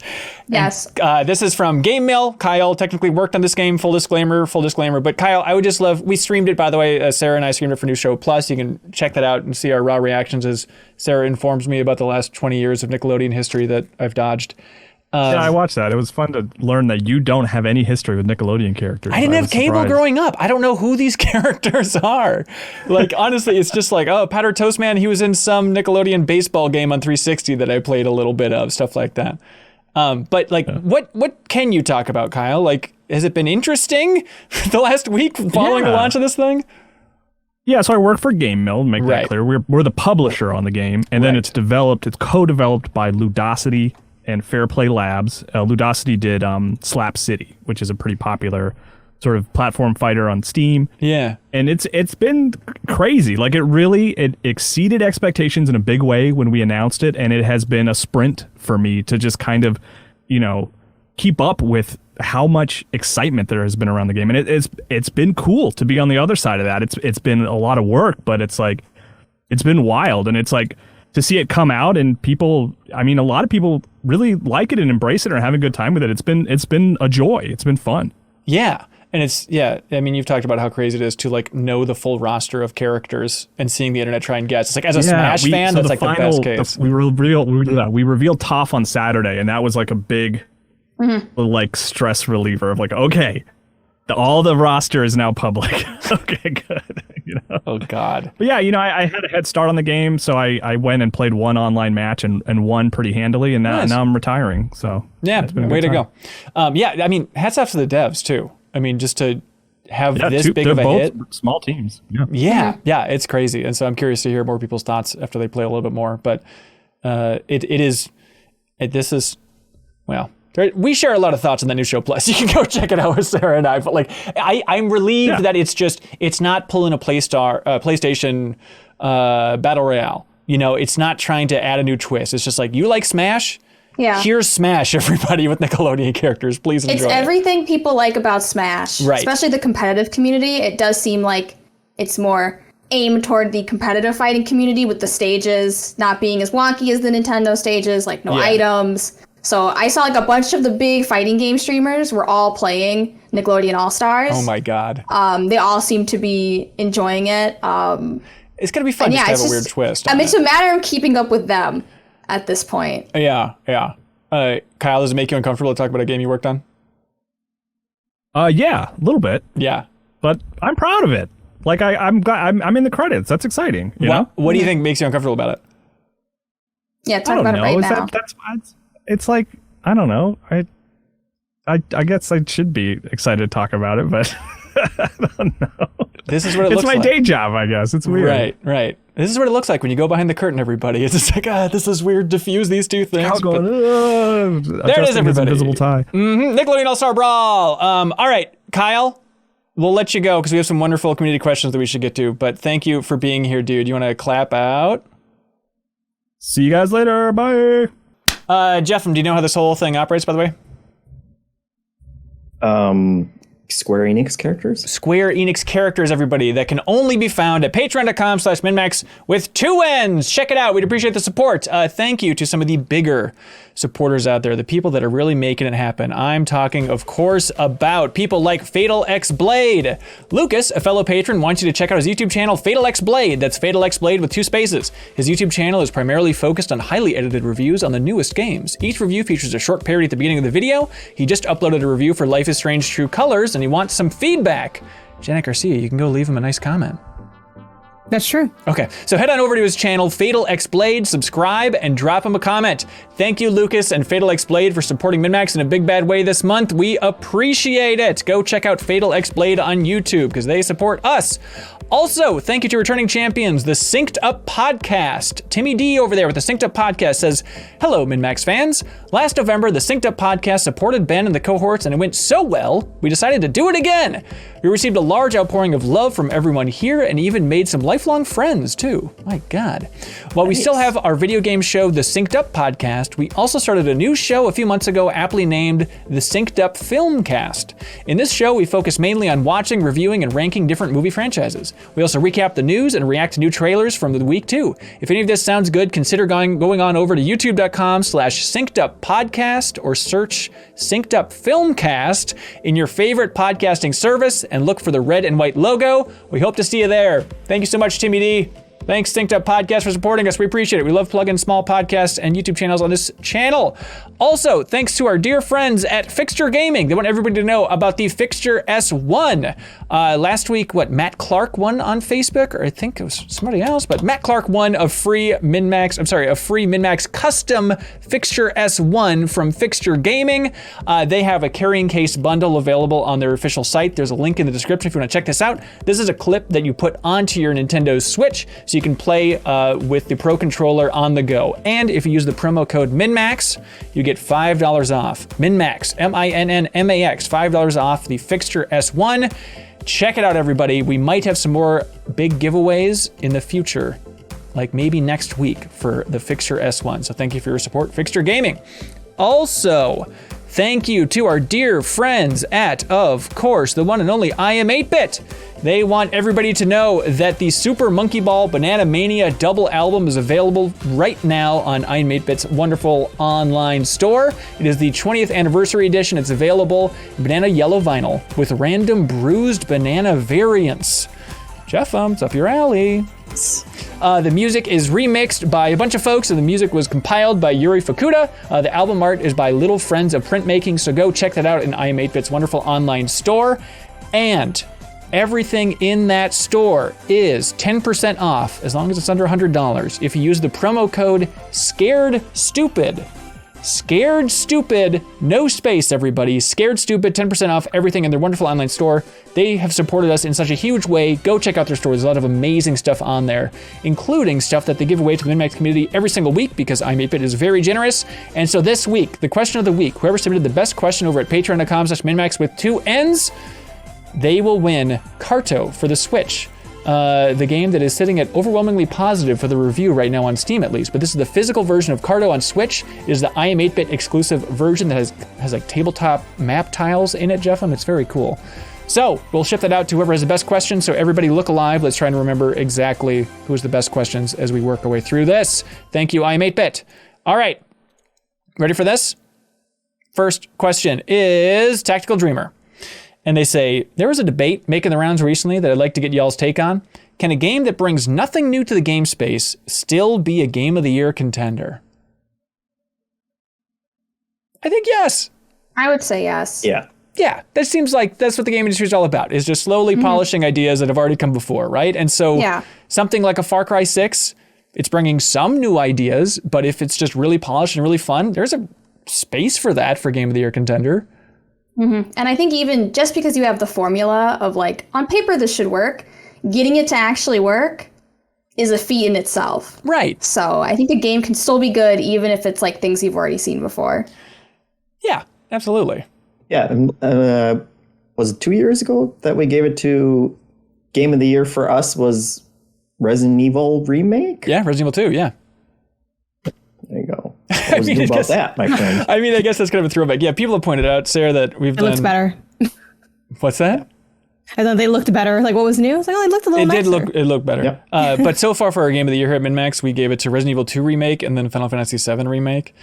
And so the big joke is what remake we're going to give it to this year. So who knows? But Sarah, you were just streaming Resident Evil 2 on Twitch. Yeah, I was streaming it last night. It's honestly super fun. So you're streaming horror games throughout all of October. And like I saw one of the clips that somebody pulled out and it was you reacting to Mr. X. And I forgot what a joyous time that was on the internet a couple years ago when it was just nothing but clips of people freaking the hell out about Mr. X. And specifically, it was like when he was in like the main lobby area. Yeah. When you were by the typewriter. I swear to God, he teleported And I was just like minding my own business, trying to save my game. And then all of a sudden I hear like footsteps next to me and I turned my camera and I got so scared. I like dropped my controller. I like jumped back. I was like, because I haven't played Resident Evil 2 at all. I'm not familiar with the early games or what, what's going on. And people just came in there like, I stayed the entire time just for this moment. That's perfect. And I'm like, that's great. Glad I could give it to you. I'm losing years off my life. Yeah. My heart is failing. Yeah, look forward to it. By the end of the month, Sarah's going to have gray hair. I'm going to have it's gray hair. It's going to be a real nightmare. But please look forward to more horror games on Twitch. Follow us at MinnMax Show, please. Justin Mick writes in and says, hey, MinnMaxers, once and for all, please settle this contentious question. Candy corn, yay or nay? Yay. Nay. And I don't want to hear it every year, okay? I don't want to hear every year fall rolls around. I don't want to hear other people's opinions on candy corn. I'm going to eat my sugary wax, and it's fine, and I'm going to like it. I mean, it's fine if you're like in a house with zero candy, but compared to, candy sold that I'm used to for Halloween compared to 95% of other candy corn is bottom tier. I like the simplicity. I like that it's just sugar. I mean, sometimes I don't want other things in my sugar. I would take a pixie stick, I think, over candy corn at that point. And that is just absolutely just sugar. Yeah. You don't like to eat the colors individually, like look, that one is by fun. one, like that a little squirrel? You know what? You're convincing me. I think like the idea, if it tasted like nothing, I think just the small practice of like eating like a squirrel is kind of fun. But Janet, you're nay. Yeah, they just don't taste. It just doesn't taste good. And but that's I the will important say, part. in defense of candy corn, I probably haven't had it in a while. But that's because I think it's bad. I don't think if this Halloween you really sat down with a big bag of candy corn, you'd be like, oh, I get it. It's finally hitting. Yeah, this is my taste buds have evolved. Exactly. It's a deep cut. You got to watch every episode, y'all. Every episode. Don't lose it. Maybe we can have a Twitter poll for people because Backstage Pass watching us live, they're tearing themselves apart. Sassy Luchador says, hang on, Jeff, do you give out candy for Halloween? We've tried in the past and we get like one person to the house. Like it's just people don't go through our neighborhood. I think they go to the more, like the posh neighborhoods where they give out like full-size candy bars. So we always just end up with a giant bowl of candy that we eat ourselves and then feel bad about. Yeah, that sounds about right. So now we just turn out the lights and just pretend we're haunted. That's hilarious.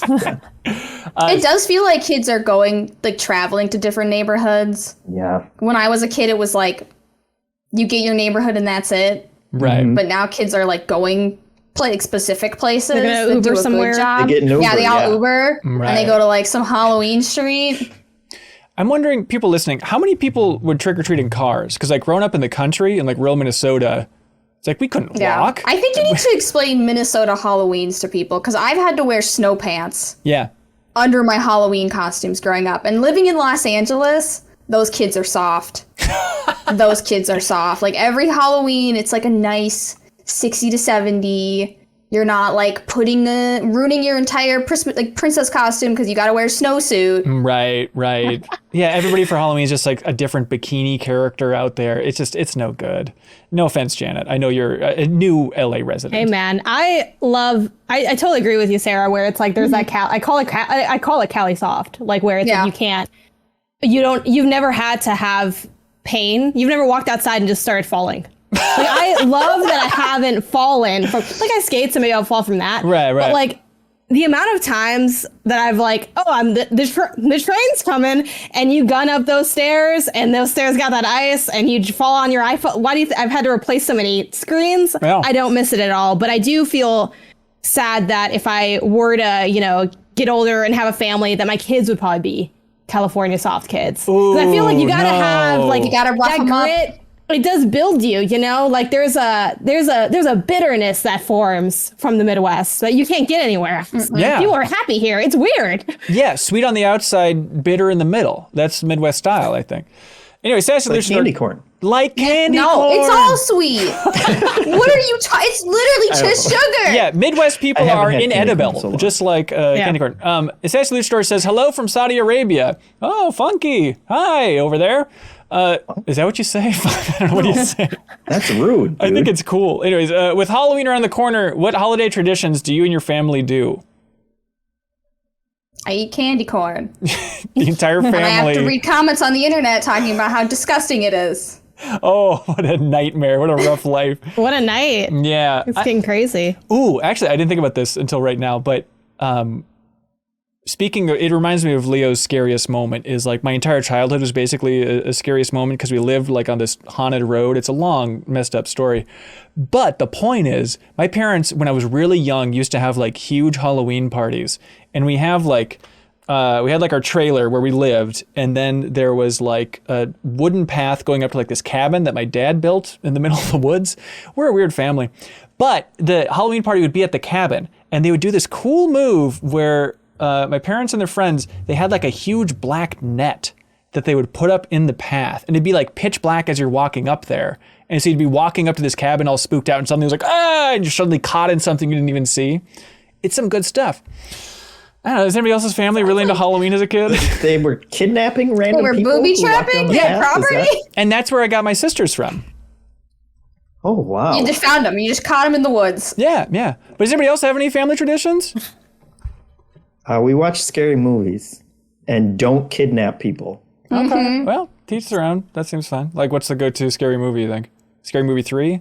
It used to be like the classics. Halloween, you're going to watch on Halloween. When the hell else are you going to watch it? Or Friday the 13th and stuff. But my wife and her family likes ghost movies more. They like spooky ghost stuff. So we'll watch those instead now. Oh, those are right out. I can handle some horror films. Like, I'm not really scared of a murderer jumping out of the shower at me or whatever. But like ghost stuff, no way. That's too close to home. See? I agree with that. Thank you. Caleb writes in and says, with the release of Alan Wake Remaster, what's your criteria for rebuying old games? Do you? Yeah. Oh. Sometimes. See, when I read this question, I thought it was like, I got rid of an old game and like, do I rebuy it again? That's how I read it. Oh. But for the remake remaster stuff, for me, I think it's that's a great question. I don't know that I have ever done that, because I think the games that I've liked, I don't think they've really been remade. And a lot of times when I hit up the remakes, it's my first time there. Like with Alan Wake, it would be my first playthrough. With Resident Evil 2, that was my first playthrough. If I think of one, like I've maybe sometimes done remastered. Like I did the, again, it's always Jak and Daxter, like the remastered collection on PS3. Like I have that and played through that. But yeah, other than that, I guess if I really like it and I know I'm gonna replay it anyway, kind of thing, where it's like, oh well, now I can replay it on like better hardware. And like if they came out with a Jak and Daxter PS5 edition, I would definitely buy that, because I want to replay that game throughout my life, and this is like a newer way to do it, and it's like more polished. Yeah, just depends like if something's due in your mind for like, I've been meaning to replay that, then here's a new opportunity. Like, yeah, you gotta jump on that. I get it. Yeah, or like Skyrim.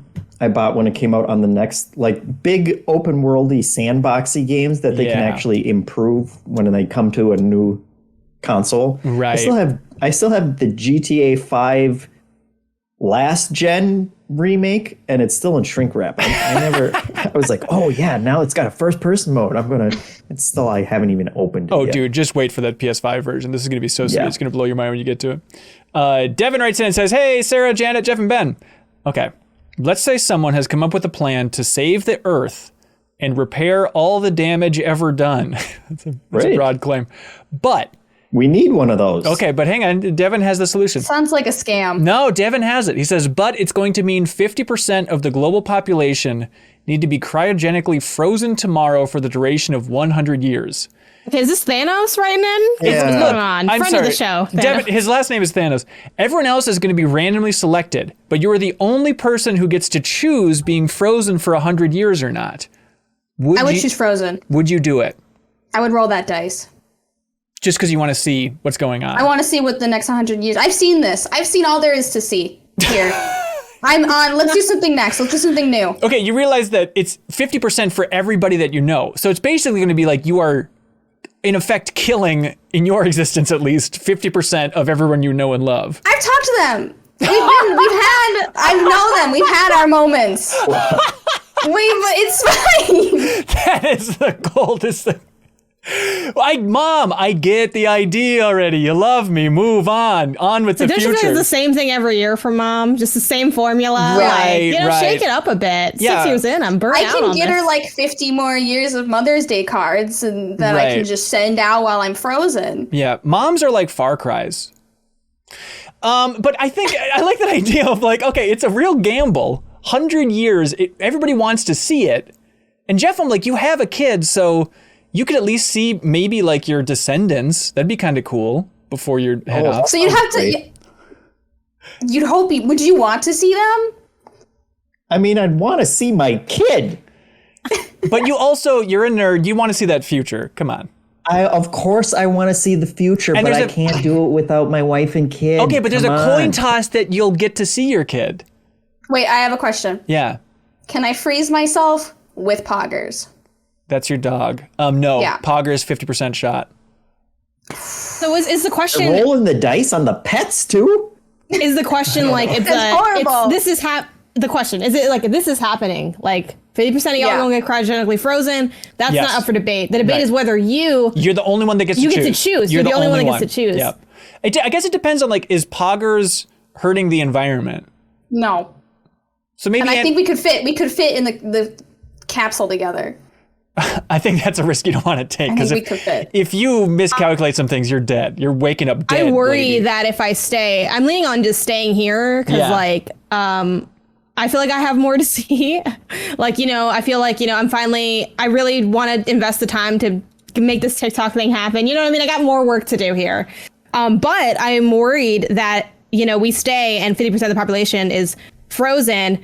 I guess that since the environment is fixed, that's cool. But like we're just going to redestroy it anyway. Like I think within the 100 years, pretty handedly. And I think what it'll do to the economy in the world, like, if you've seen the Marvel content that's happened like post what was the last movie? Endgame. Yeah. Like they've kind of talked about the political unrest in the way that's kind of disrupted the population. Right. And then if you show up in the 100 years, you are now like doubling the population all of a sudden. They're not right. Either way, I feel like you're in economic distress. I feel like this is the most familiar economic distress. I know the political landscape a little bit more. I'm like in my element. What if I invest in the stock market and then I get in and then I come out and I get my returns? You'd be bankrupt. I mean, what if you made a bad call and you're like, I'm all in on Enron, freeze me. I'll power of attorney to Poggers. Okay. If he's on the other side. Yeah, but what if you got like a sealed copy of, I don't know, Super Mario Odyssey, and then like we're talking like freeze yourself with it. Then you freeze yourself with that, and you should come be able out. to freeze yourself with anything that fits into the pod that you're freezing yourself in. I guess so. I'm gonna be in there with like my top games, my PC. Your PC. Yeah. One fun thing though, imagine like recording a show where it's like predicting. I'm freezing myself, I'm going to make a time capsule video. I'm going to do some predictions. And then you get to unfreeze yourself and react to that content. Like that's got to like do crazy numbers. That's going to go viral. Yeah. Liddy react streams. Yep. MinnMax reacts to seeing the future for the first time. That's so stupid. Maybe I could have like a Twitch stream on my frozen body too. They keep those subs rolling that in. would be good too. Yeah. For the people that got left behind, they can get those Bezos bucks. God, I think I'm with Sarah. I think I'm enough of a robot of a human being. I think I would do this. I think I'd take that 50-50 shot for everybody I know just so I can see the future. Did you just get engaged? I forgot that this was for the betterment of the 50-50 world. shot? Yeah, it's saving the world. You got to do it. I didn't realize that was I was just going to do it. Regardless. You don't even need to incentivize me that the world will be saved. You have a fridge. Yeah. Hey, Ben Shively writes in and says, of all your favorite movies, which one have you watched the most in your lifetime? Maybe Oceans. What? Really? Some of the Oceans movies. Yeah, they're really good. They're good every time. If you don't have a good time watching Oceans, I feel like you're probably a very sad person. Yeah, like freeze it's a yourself. fun time. Yeah. Yeah, like it's the first thoughts I had were like those. Like I watched Goodfellas quite a bit. And I probably watched Aladdin a lot. I feel like maybe it'd be one of those childhood movies because Aladdin's my favorite Disney film, and I imagine that like that probably got into the rotation at some point. But it's probably top rewatch movie for me is probably still like under 10 times. Like I don't really rewatch that often. Yeah. I don't know. I'm not a movie person. Really? No. God, the Disney I can stuff. binge a TV series, but you can't get me to sit I in front of a rewatch movie. shows like crazy too. Yeah. Okay, I have this like 2-episode show. Sarah, you're gonna love it. It's called Jurassic Park. It's 2 episodes, but they're both really strong episodes. It's available, I don't know, on Peacock or something. You'll love it. Are they like 4 hours each or something? No, they're 1 episode each. Okay. It's a short little self-contained story. You got to check it out. But yeah, Jurassic Park is absolutely my choice.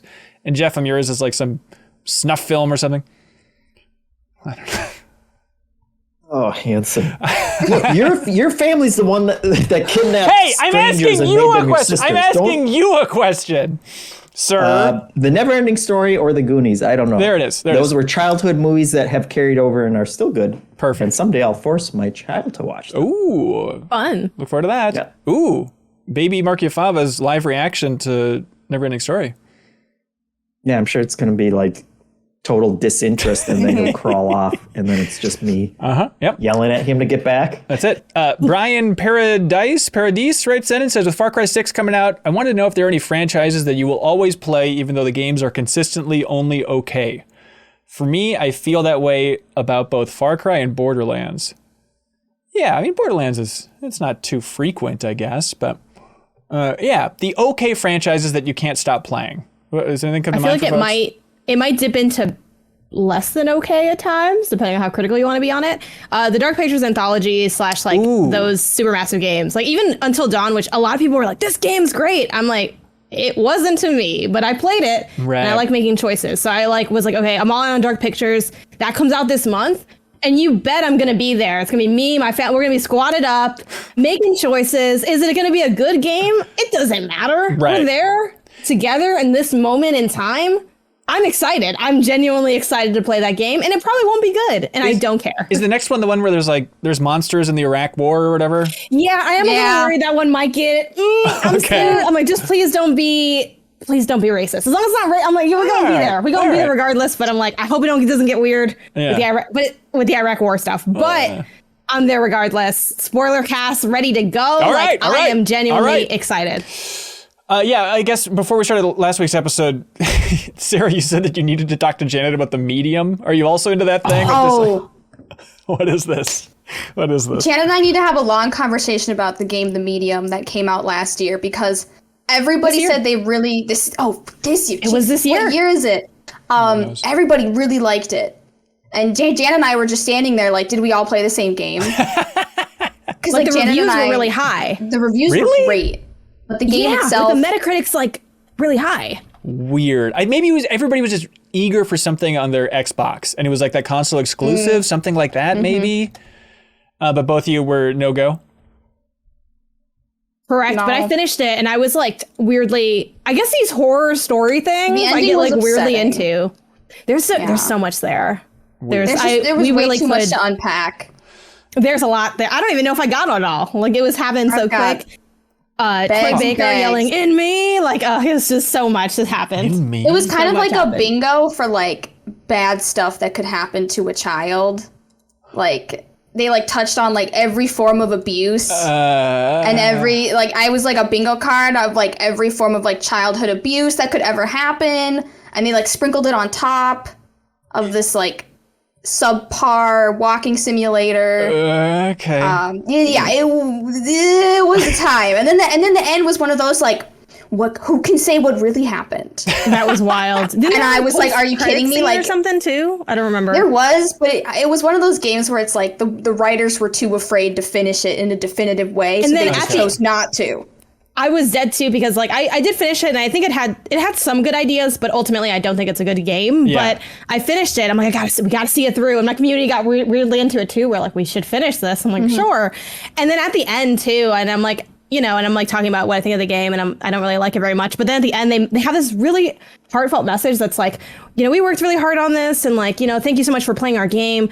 We would love to know what you think. Leave us a review. And I was like, wow, that's a really beautiful message. And then I was like, 2 out of 5 stars, or what? I immediately submit. I'm not writing anything, but I'm like, yeah, the game's the game. There we go. Oh yeah, but back to Brian's question about the okay franchises. Pokemon I think is mine. I was gonna say Pokemon. Yeah, it's a lukewarm bath that I choose to dip myself in for dozens of hours. What is this Pokemon slander? I love Pokemon. I love it dearly. They're all fantastic. I'm just saying I play everyone and they're all kind of a lukewarm bath at times, Janet. Really? Can't Am I wrong? No. Do you think Sword and Shield was a riveting experience? I like Sword and Shield. I liked it. I thought it was really good. Here's the thing. And this could be its own show, so I'm not going to go too long on this. But and you've mentioned this before, when you were streaming Snap, you were like, oh yeah, Pokemon, I just feel like it's not very good. They should give it to someone else. Y'all need to give that team its flowers, because what they build every time, and I get that we want it to innovate, and it's not going to happen unless they have a longer development cycle, and I'm cool with that. But that is the way of the world. But they're still making these really impressive games with new Pokemon and new mechanics thought in, and they have to manage all these different systems, and they're introducing all these different things, and it's good. It is good. And I'm tired of people saying oh, these aren't that good. They're consistently at least an 8. Literally all the time. They're firing all the time for decades and decades. Now, wanting it to innovate and stuff, that's fine. But to say oh, they're just okay. I don't even think I've played an okay Pokemon game from the main line. In my opinion, they're all really freaking good. You're right, Jen. I think they are consistent 8s. I think it is absolutely fair. I think that I love Game Freak. I've visited it. I've been there 2 times now, which is great. I like the team. I admire them for wanting to keep the team small. But when it comes down to stuff in Sword and Shield of there was one town where literally every house interior was exactly the same. It was a dozen houses, and the interior, they would just change the poster in the background. I understand they're on a deadline. It's tough. Can't hear anything you're saying, Hanson. All I see is a cute little lamb Pokemon. Look at that. Yeah, it's a Wooloo. Yeah. Look, they're cute. They're cute, no doubt about it. I just think for the biggest media property in the world, at some point I want to see them really hit a home run with it. And I feel it's fair to get tired, but to say that they're just okay, if that game's just okay, a lot of games are way lower than that. It's one of the best franchises in my opinion that exists. That's long. I mean, maybe you don't think it is, and that's fair. But I am shocked to hear that you would have that opinion. But then you're oh, I don't, but I'm tired. It's well, then that's a different question. Then. Janet, you're making me question everything, because the core Pokemon formula is still fun. I just felt I did not have many brain cells firing as I was going through Sword and Shield. So I'm conflicted about the idea of I'm also an old man playing this series that I lived a lot as a kid. So at some point it's well, that's on me for still playing these games. Curry didn't do it for you? What's that?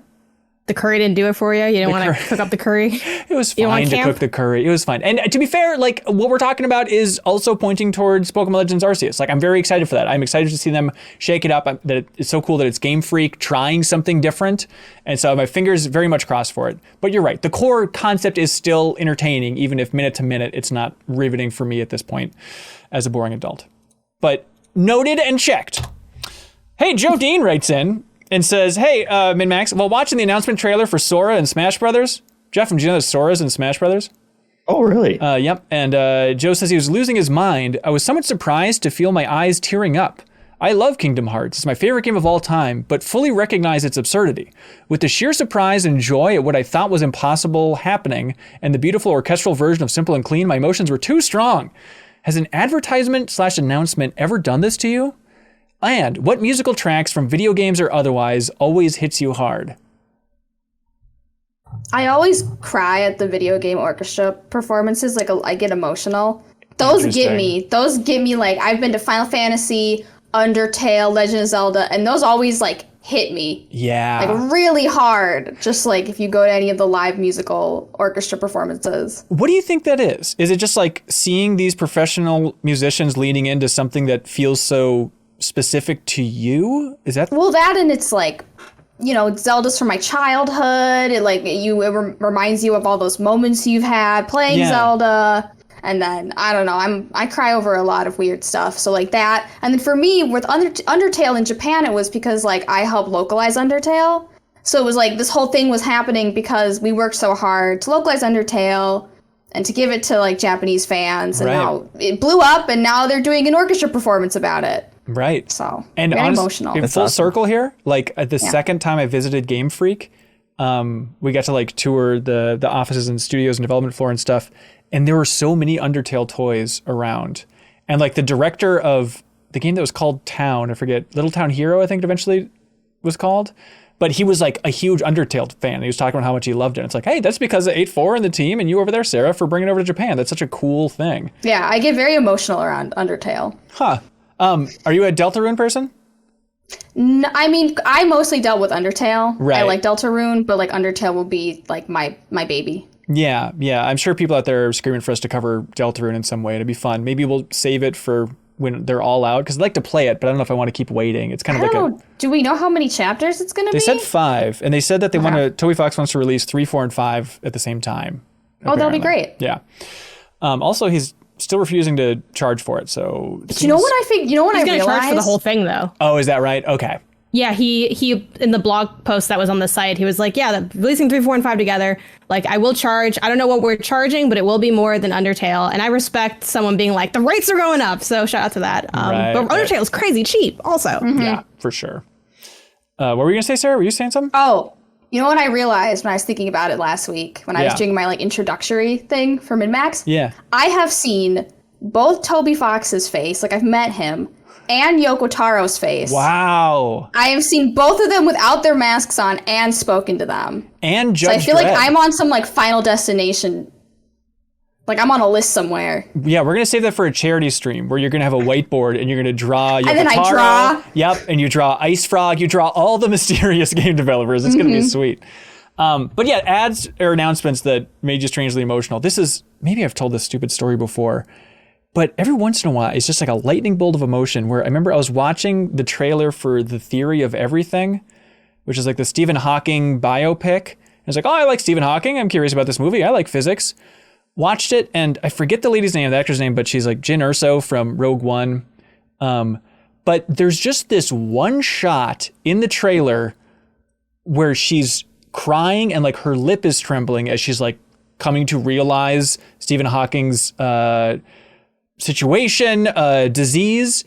And it was just like, oh, quietly watching a trailer, and then just like a flash of this person's face, and I was just melting down in tears. It was just so good. And I went back and watched it again today, bracing for it. I'm like, I remember this one face getting me. I don't know if it can do it again. Was that the face? I don't know. And then again, that face popped up again. Tears on my couch, just explosion. Like whoever, I forget her name. I'm sorry, but it's so good. And the movie itself is fine, but that trailer just annihilates me. You were going to say Final Fantasy remake. Oh, but you like cried through the entire thing. How dare you? Yeah, I was emotional a couple times. I forget if tears were rolling down the cheeks or is more welling up, but yeah, that was a really emotional experience in a lot of interesting ways. What is Felicity Jones is her name, the actors. Let's see. Eric Wright says, what's a hobby that you had once a long time ago but picked back up later in life that you have a new appreciation for? P.S. I'm getting back into Legos, and I just started building the Super Mario 64 set, and going back to the old Deepest Dive on Super Mario 64 is the perfect pairing. Oh, good. I'm glad you're enjoying that. We actually just built out an archive for all of the Deepest Dives we've done, because we've done 14 so far. So if you go to MinnMax.com, which, Jeff, did you know that we have a website? Oh. Yeah, MinnMax.com. If you go to that website, there's a whole tab for the Deepest Dive where you can check them all out to go back and check out some old game clubs. But yeah, hobbies you went back to later in life that you have a new appreciation for. Jeff, you're a hobby guy, right? Yeah, it's not a surprise answer to anyone, I don't think, considering I have a giant shelf of board games behind me. But right. That was, and I feel like part of that, though, is that I just played bad board games when I was a kid because I didn't know any better. Yeah. And like the hobby has grown up itself so much since then, and people realized, hey, we can do much more interesting mechanisms and things like that, that there was an on-ramp there when I got older and realized, oh man, these games are interesting. They have co-op games and all different kinds of experiences, and now I can't stop buying them. They're all over the house. They're so expensive. It's really gross. That's just insane. Get them used, everybody.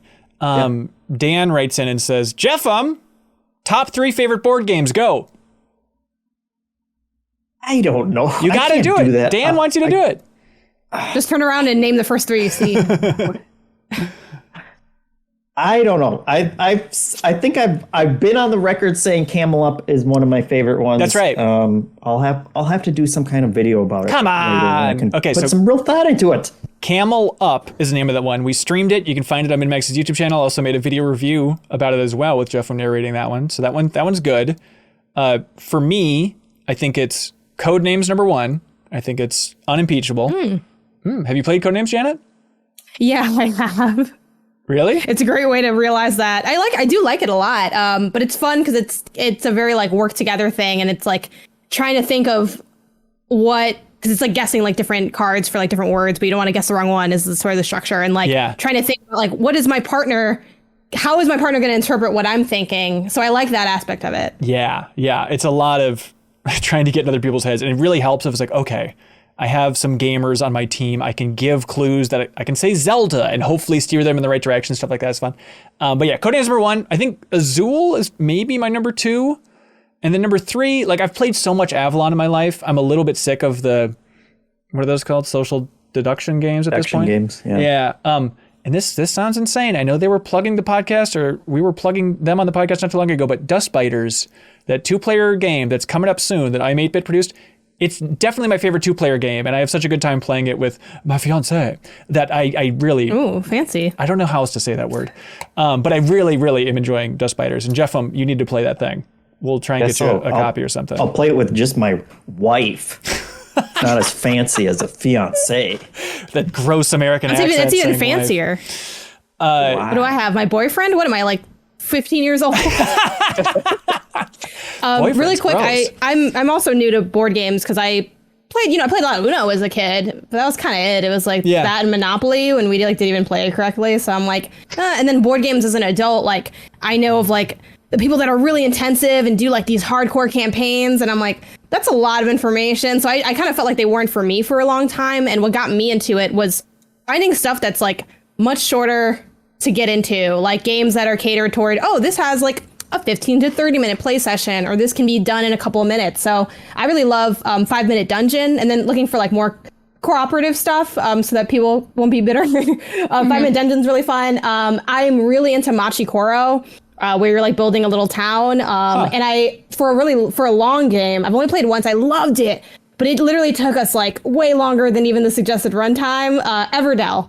You're like, it's cute. It's very expensive. It's like $60, very expensive, quote unquote, for like a board game. It's on the higher end. And you have like this little like cardboard tree you make. It's really cute. You're like working in a forest and figuring stuff out, but it's also like highly strategic and goes like really deep. But the hours flew by. Like I was so immersed in it, I had no idea that I'm like, okay, we probably should have started this earlier because we're getting into like the late hours of the night trying to build this forest together.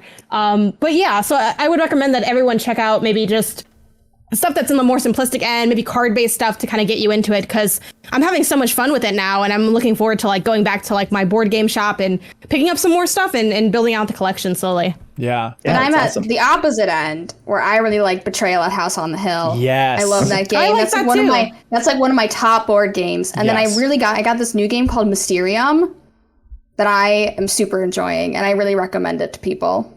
Mysterium. Is it like Betrayal? No, Mysterium is kind of a hard game to explain, but basically one person has been killed, you're deceased, you're a ghost, and then everybody else at the table has to guess how you died based on certain clues.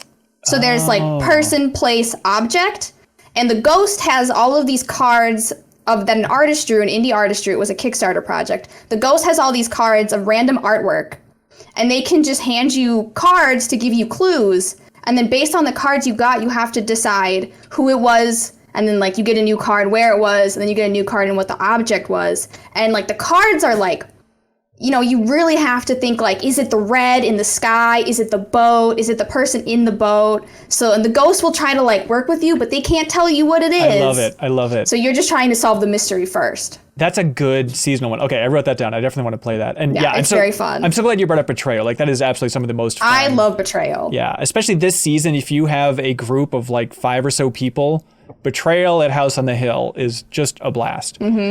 All right, an Attack Corgi writes in and says, not sure if anyone noticed, but all of Facebook was down yesterday. A lot of people, including myself, kind of hoped it would stay down. If you could choose a social media service or online game service to go down forever, which one would it be and why? Also, fun side note, LinkedIn. Finally take down those hacks. What? Are you on LinkedIn that much? Well, no, but it's like, you have to be on LinkedIn if you're like working in the corporate world, but it's like you go on LinkedIn and everybody's like, today I realized that I should be working, if you just work 10 hours a day, you too could be successful. And if LinkedIn you just feeds are the worst. I hate LinkedIn. They're all like, there's like 3 genres of LinkedIn. And I have a LinkedIn and I actually want to use it more just for like the leveraging, because I feel like I'm missing things by not leveraging it more, but I really don't like it. So I'm like, I don't want to be there. There's like a marketing agency that will sell you LinkedIn posts that you can post on your LinkedIn that will make you stand out and look better to companies. What? So like there's like a bunch of posts. Like there was one post about like watching an old man enjoy his coffee. And like that was all over LinkedIn. And I'm so glad that you're bringing these up, because I had this conversation the other day in my apartment where literally like all the posts are either, you know, and no shade, people who've made these. Like I get it, you're updating people on your career, but it's like, oh, like, you know, you have the basic like anniversary or promotion posts or like job change posts. Those are pretty standard. Then you have like the long, what Sarah's describing, the long inspirational story that has nothing to do with anything. But then at the end, they're like, and that's when, you know, the other day I was walking down the street and I saw a cat and it was missing a leg. And I thought about how many of us, my father once told me, I'm like, what is that? Like these big soliloquies on corporate stuff. And then also just like your workflow, like, it's awful. It's terrible. LinkedIn is that thing that I go to every once in a while when I was applying for a job. And the idea that there's like a Facebook feed or something is just antithetical. Jesus. All right. It's a place to be. An Attack Corgi says, fun side note though, Facebook lost around $2,670 per second. The service was out of commission, which means, hang on, stick with me please, which comes out to 58 million over the 6 hours if my math is correct. Even more mind-boggling, that's only 0.05% of Zuckerberg's 122.7 billion net worth. Yeah, there's definitely a part of me that was hoping that Facebook's like, what if it was just down forever? What if it just was such a disaster that Facebook just went away? I'd be sad to lose some old pictures. Other than that, I feel like it's a win. Yeah, that would be my choice. I think out of like, I also don't like LinkedIn very much, but in terms of like global damage and you know, distrust and all those fun things that they were just testifying about. I saw like a roundup of like what came out of that testimony. It's like, oh my God. Yeah. And also Zuckerberg's just an alien. Like I saw the picture of him wakeboarding or whatever. That's not what a human being does. That's no human being wakeboards. Yeah, you should watch that 60 Minutes interview with the Facebook whistleblower. It's pretty interesting after all of her years on the inside being like, hey, everybody, this is scarier than you realize. Yeah, it's worth paying attention to. Owen McCarter writes in and says, hey, MinnMax, it seems like all my favorite video game podcasts and journalists are linked in some way, thanks to LinkedIn. No, he didn't say that. Now with the announcement of Trivia Tower All-Stars seemingly adding to this belief, how small would you say the games media world is and how connected is it overall? Oh, and we haven't announced Trivia Tower All-Stars yet. We're going to be doing that next week. But please get ready. It's going to be... Jeff, are you ready for this? How did he know about it? I talked about it on MinnMax Council, the Patreon exclusive podcast. Yeah. Well, it's going to be big and it's going to be fun. Stay tuned, everybody. Yeah, the games media world. Janet, do you have a sense of this? It feels small. It's pretty small. There's like, without making it sound too cliquey, which I know it is kind of cliquey, but there's kind of like factions within it, and they overlap though, is the thing. And you can go to different teams pretty easily. So like, you know, a lot of people know me more through like my IGN days, even though I started at other stuff. So like in my mind, I have like my freelance squad of people that I knew. And then there was like the people that were like had staff jobs, right? Like the people quote unquote above me further in their career. Yeah. Then I like went into that faction, and then I was part of that. And then I saw a lot of my freelance friends end up going to, you know, outlets because they're really good at their job and decide they want to do outlet work. So then that's how I know a lot of people at different outlets instantly. And then you have like, you know, here I'm on MinnMax and I'm also on Kind of Funny. And then I also like know, or like with, everyone just knows everybody for the most part. I think there are pockets where it's like, oh, I actually don't know like these people, but like everyone's sort of connected in some way. I mean, it feels weird not having a convention for a couple years, so it's kind of tough to stay tuned in. But at least from my perspective, I feel like I know people at outlets decently well, and it's nice to stay friendly with everybody.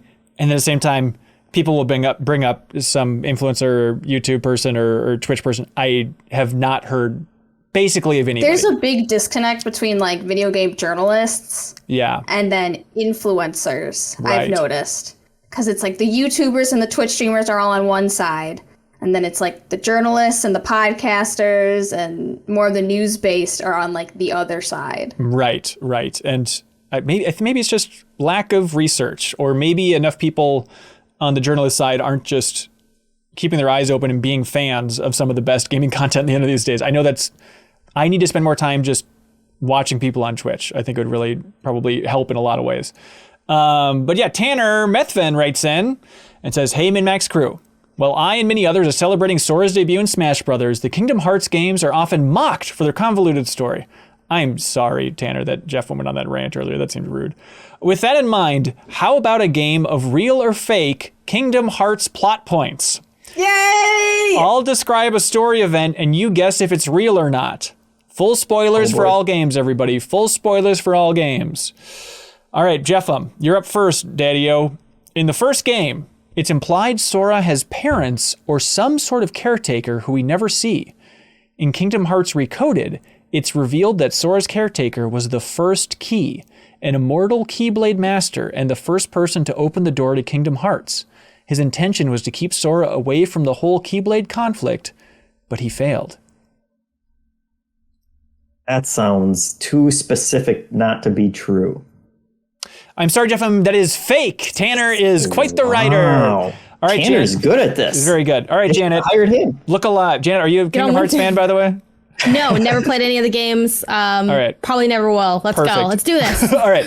After escaping from the Tron world and reuniting with Yuffie and Aerith, Sora discovers that Tron can be tickled by typing on the real-world keyboard.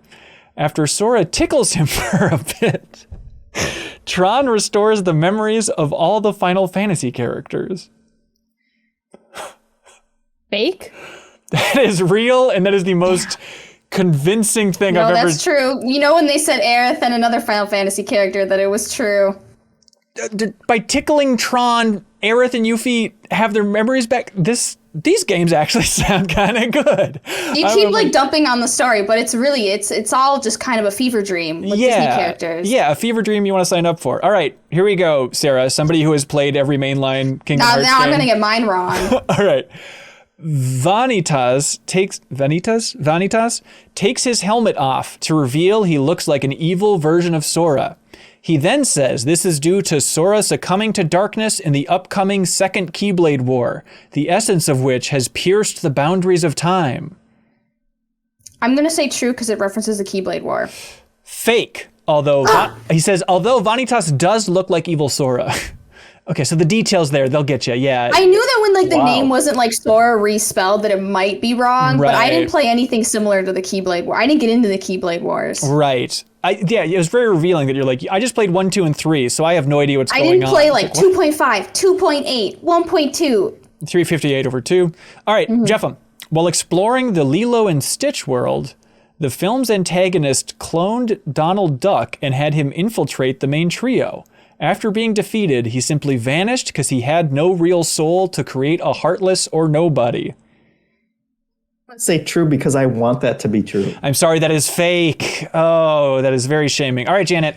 The villainous Organization 13 gets its name from its 13 members. However, there was originally a 14th member, actually an artificial life form, who sacrifices themselves to help Sora regain his memories, though this wiped all memory of the 14th member from existence. Real? That is real! Janet wins! Yay! All right, Sarah, last one. When someone joins Organization 13, the letters in their name are scrambled with an X added in to form a new name. Hold on, don't buzz in too early. To form a new name, with the X allowing serious antagonist Xehanort to seemingly gain some sort of power over them. This is revealed to be why he's able to track Sora, Sora's shirt has a giant X on it. I want to say that's not true, but it sounds so wild. I feel like I know that the first half was true, so I'm going to say true. That is true! Okay. Oh my god, I almost got you to completely flip on your correct answer. I was like, the X on Sora's shirt? I was like, I know Xehanort. Yeah. But I don't remember him being tracked via his shirt. I take it back. Kingdom Hearts is cool. All right. What do y'all like for question of the week? I liked the one about freezing yourself. I did too, but I spent a long time on that. Yeah. Yep. Top 3 board games was a real sneaker. That was good. they were all very well thought out questions. They were all winners. Don't forget about which level would smell the best. Sarah, you missed that one. I'm sorry, that was at the top of the show. Wait, what did you guys say? Which one do you think smells the worst? Because we chose that one. It was a lot of like Mario talk. Yeah. Did you have an answer?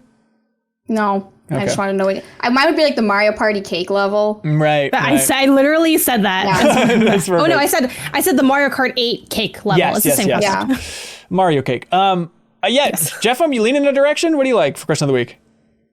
Well, that freezing one was diabolical, and Yeah. I don't like where it took me, but it was a good conversation. It is good. All right, let's give it to Devin here. Can everybody live with that? Yes. Great. Yeah, Devin, we're gonna have to- congratulations.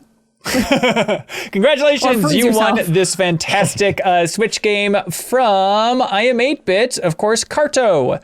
All right, now it's time for something that we like to call Get a Load of This.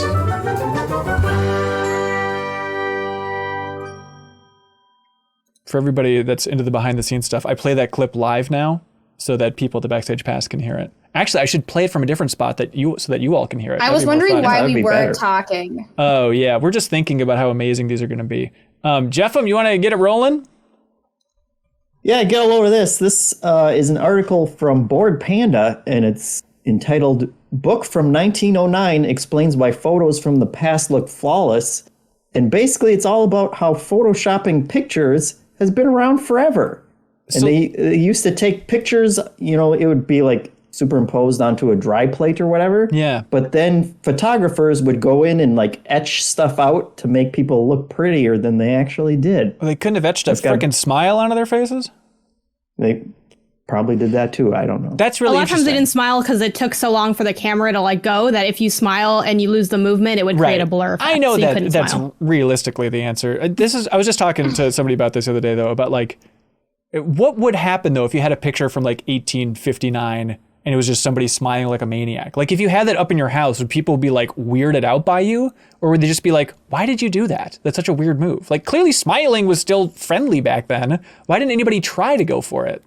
It's like when you see people in like the 1800 photos that are like recolored. Yeah. And you're like, oh, they do just look like us, but in old clothes. And it's somehow upsetting and very Yes. jarring to Yeah. know that you are like steps away from being a pilgrim. Yeah. Oh, big time. Like, and they have the whole thing. I don't know if you've gotten down this rabbit hole about like colorizing and like correcting the speed for like old city shots and stuff. Like the comedian Pete Holmes is obsessed with talking about this on his podcast about like sometimes when he gets stressed out, he'll just boot that up on YouTube and just see people from like Paris in 1909 wandering around in color and then realize every one of those people is very worried about stuff and it just doesn't matter. They are Yeah, all and they're so also all gone. like very much dead oh, now. as dead as can be. Yeah, absolutely. No point. Should have froze themselves. Should have froze themselves. We'd be having them on the podcast as a guest. And if you are frozen and you want to be on the podcast, just let us know. Reach out at Hanson@MinnMax.com. Get a load of this, everybody. I'm still watching Mary Tyler Moore, which is fantastic. I'm in the 3rd season now. And they made a reference. This show is, this is like 1972, I guess, when these episodes are airing. But they made a reference to like, Mary, what are you going to do? Try that computer dating? And everyone got a good big laugh. And I was like, what? Computer dating in 1972? So I found this article from The Atlantic talking about the history of computer dating, and apparently it goes back to the 60s. And people would just get mail and fill out like a questionnaire, basically like your OkCupid or Tinder profile style questionnaire, and then send that in, and then they'd convert it into punch cards and put it in computers, and they'd use computers to be like, and the advertisement was all over the top, but like, with the power of computing, it's like 4,000 brains in one. We will find you your perfect mate. And it was just like computer wife. It was just a bunch of old weird companies from the 60s, but fun stuff. Then do you Check it think out. guys went in and just selected everything like they do on Tinder, and then think it just so. punches everything, and they just Yeah. Yeah, it was I tough. can't stand those people. The people that swipe right on everything. They're like, I just want to increase my chances. I'm like, you're messing sucks. up the whole situation. And they had to put punch cards in for a bunch of guys holding fish, which yeah, seems odd. you have to punch that. It's Yeah. a Midwest staple. Janet, do you have something?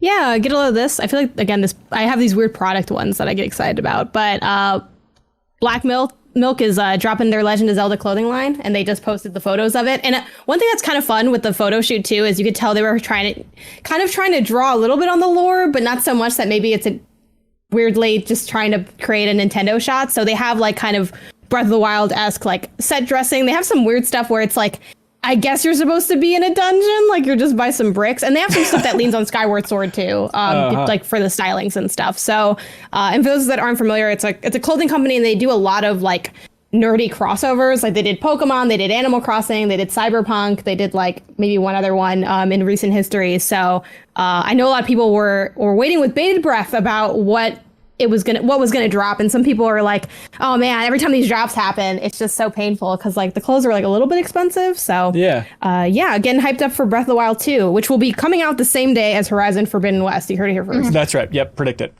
Links below for all this fun stuff. Sarah, you got something? Yeah, get a load of this. Pokemon has a partnership with Universal Studio Japan. Yeah. So we're probably gonna get, it was announced for 2022. They haven't announced a park yet, but it's coming. I can see it on the horizon. It's going to be Pokemon Land. Yeah, for sure. I'm very excited about it. Oh my God. Do you think it's going to be another Japan thing? Are they going to start there? It's going to start in Japan, for sure. I think they're going to like attack it onto Nintendo World. Right. I don't know if it'll stay in Japan. I hope not. God, that is... I hope not. They have a lot of opportunities for like the apps or like the wristbands or something. Like if you're just walking around the park and it's just, you have to collect as many as you can. Yeah, Pokemon Go in the park, like to get you to get the app back out. That's going to be huge. Jeff, did you get one from the community?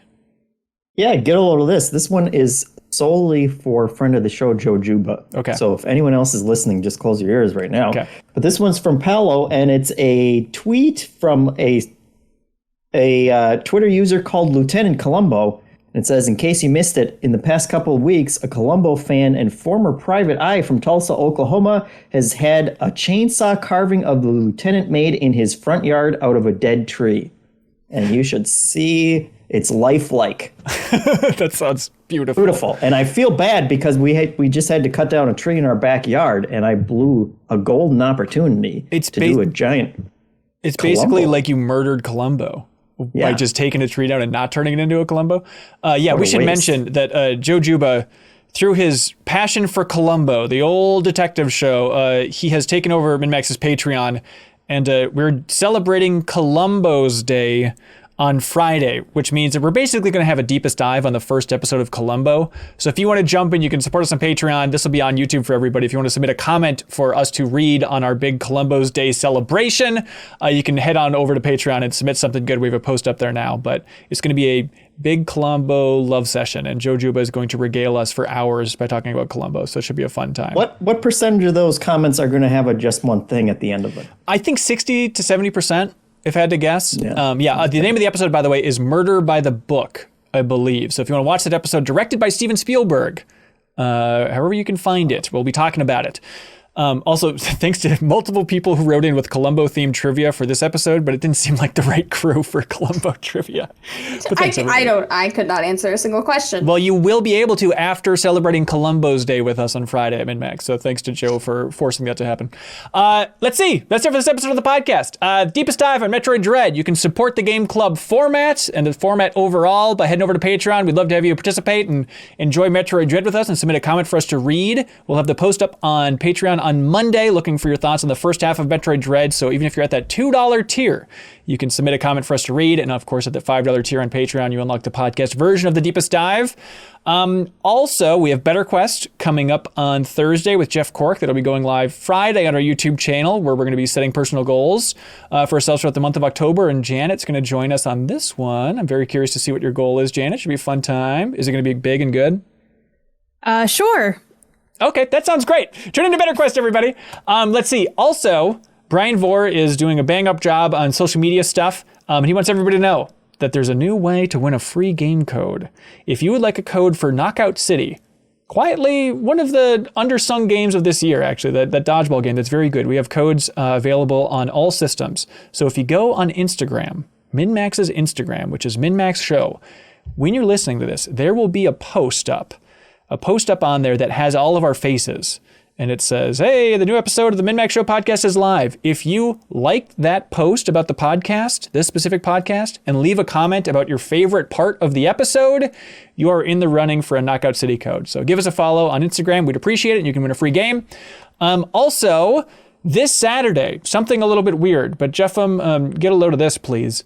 Our documentary on the Oregon Trail, the Oregon Trail's origins, it's up for a regional Emmy. And so I thought, well, why go to the Emmys by myself or with my lovely fiance? Also, tickets cost like $300 and that's insane. So why go by myself when we could just stream it and we could bring all of the MinnMax community as the guest to the Emmys, since they're the one that funds this whole operation. So this Saturday, MinnMax goes to the Emmys and we want you to join. We'll be doing a full reaction stream to the Midwest Regional Emmys. If you're a Patreon supporter, we'll have that post up for you. So if you want to jump in and look at some clips from the Midwest and see what wins an Emmy and see if the Oregon Trail documentary from MinnMax wins an Emmy as well, you can jump in. We'll have the link for you if you support us on Patreon, because this is all because of you. So thank you so much. And let's all go to the Emmys together. Let's all get dressed up and have a lovely, fantastic evening with champagne and fun stuff. Let's see. Janet, do you have something you'd like to plug? Well, we have our Max spoilers for for Life is Strange True Colors. Yeah. That's going to be recorded tomorrow, so that'll be up fairly soon. And then what's today? Wednesday. Tomorrow I'm doing my hot dog stream on my Twitch channel where I'm wearing my hot dog costume and I'm playing Animal Crossing just as a hot dog in the game.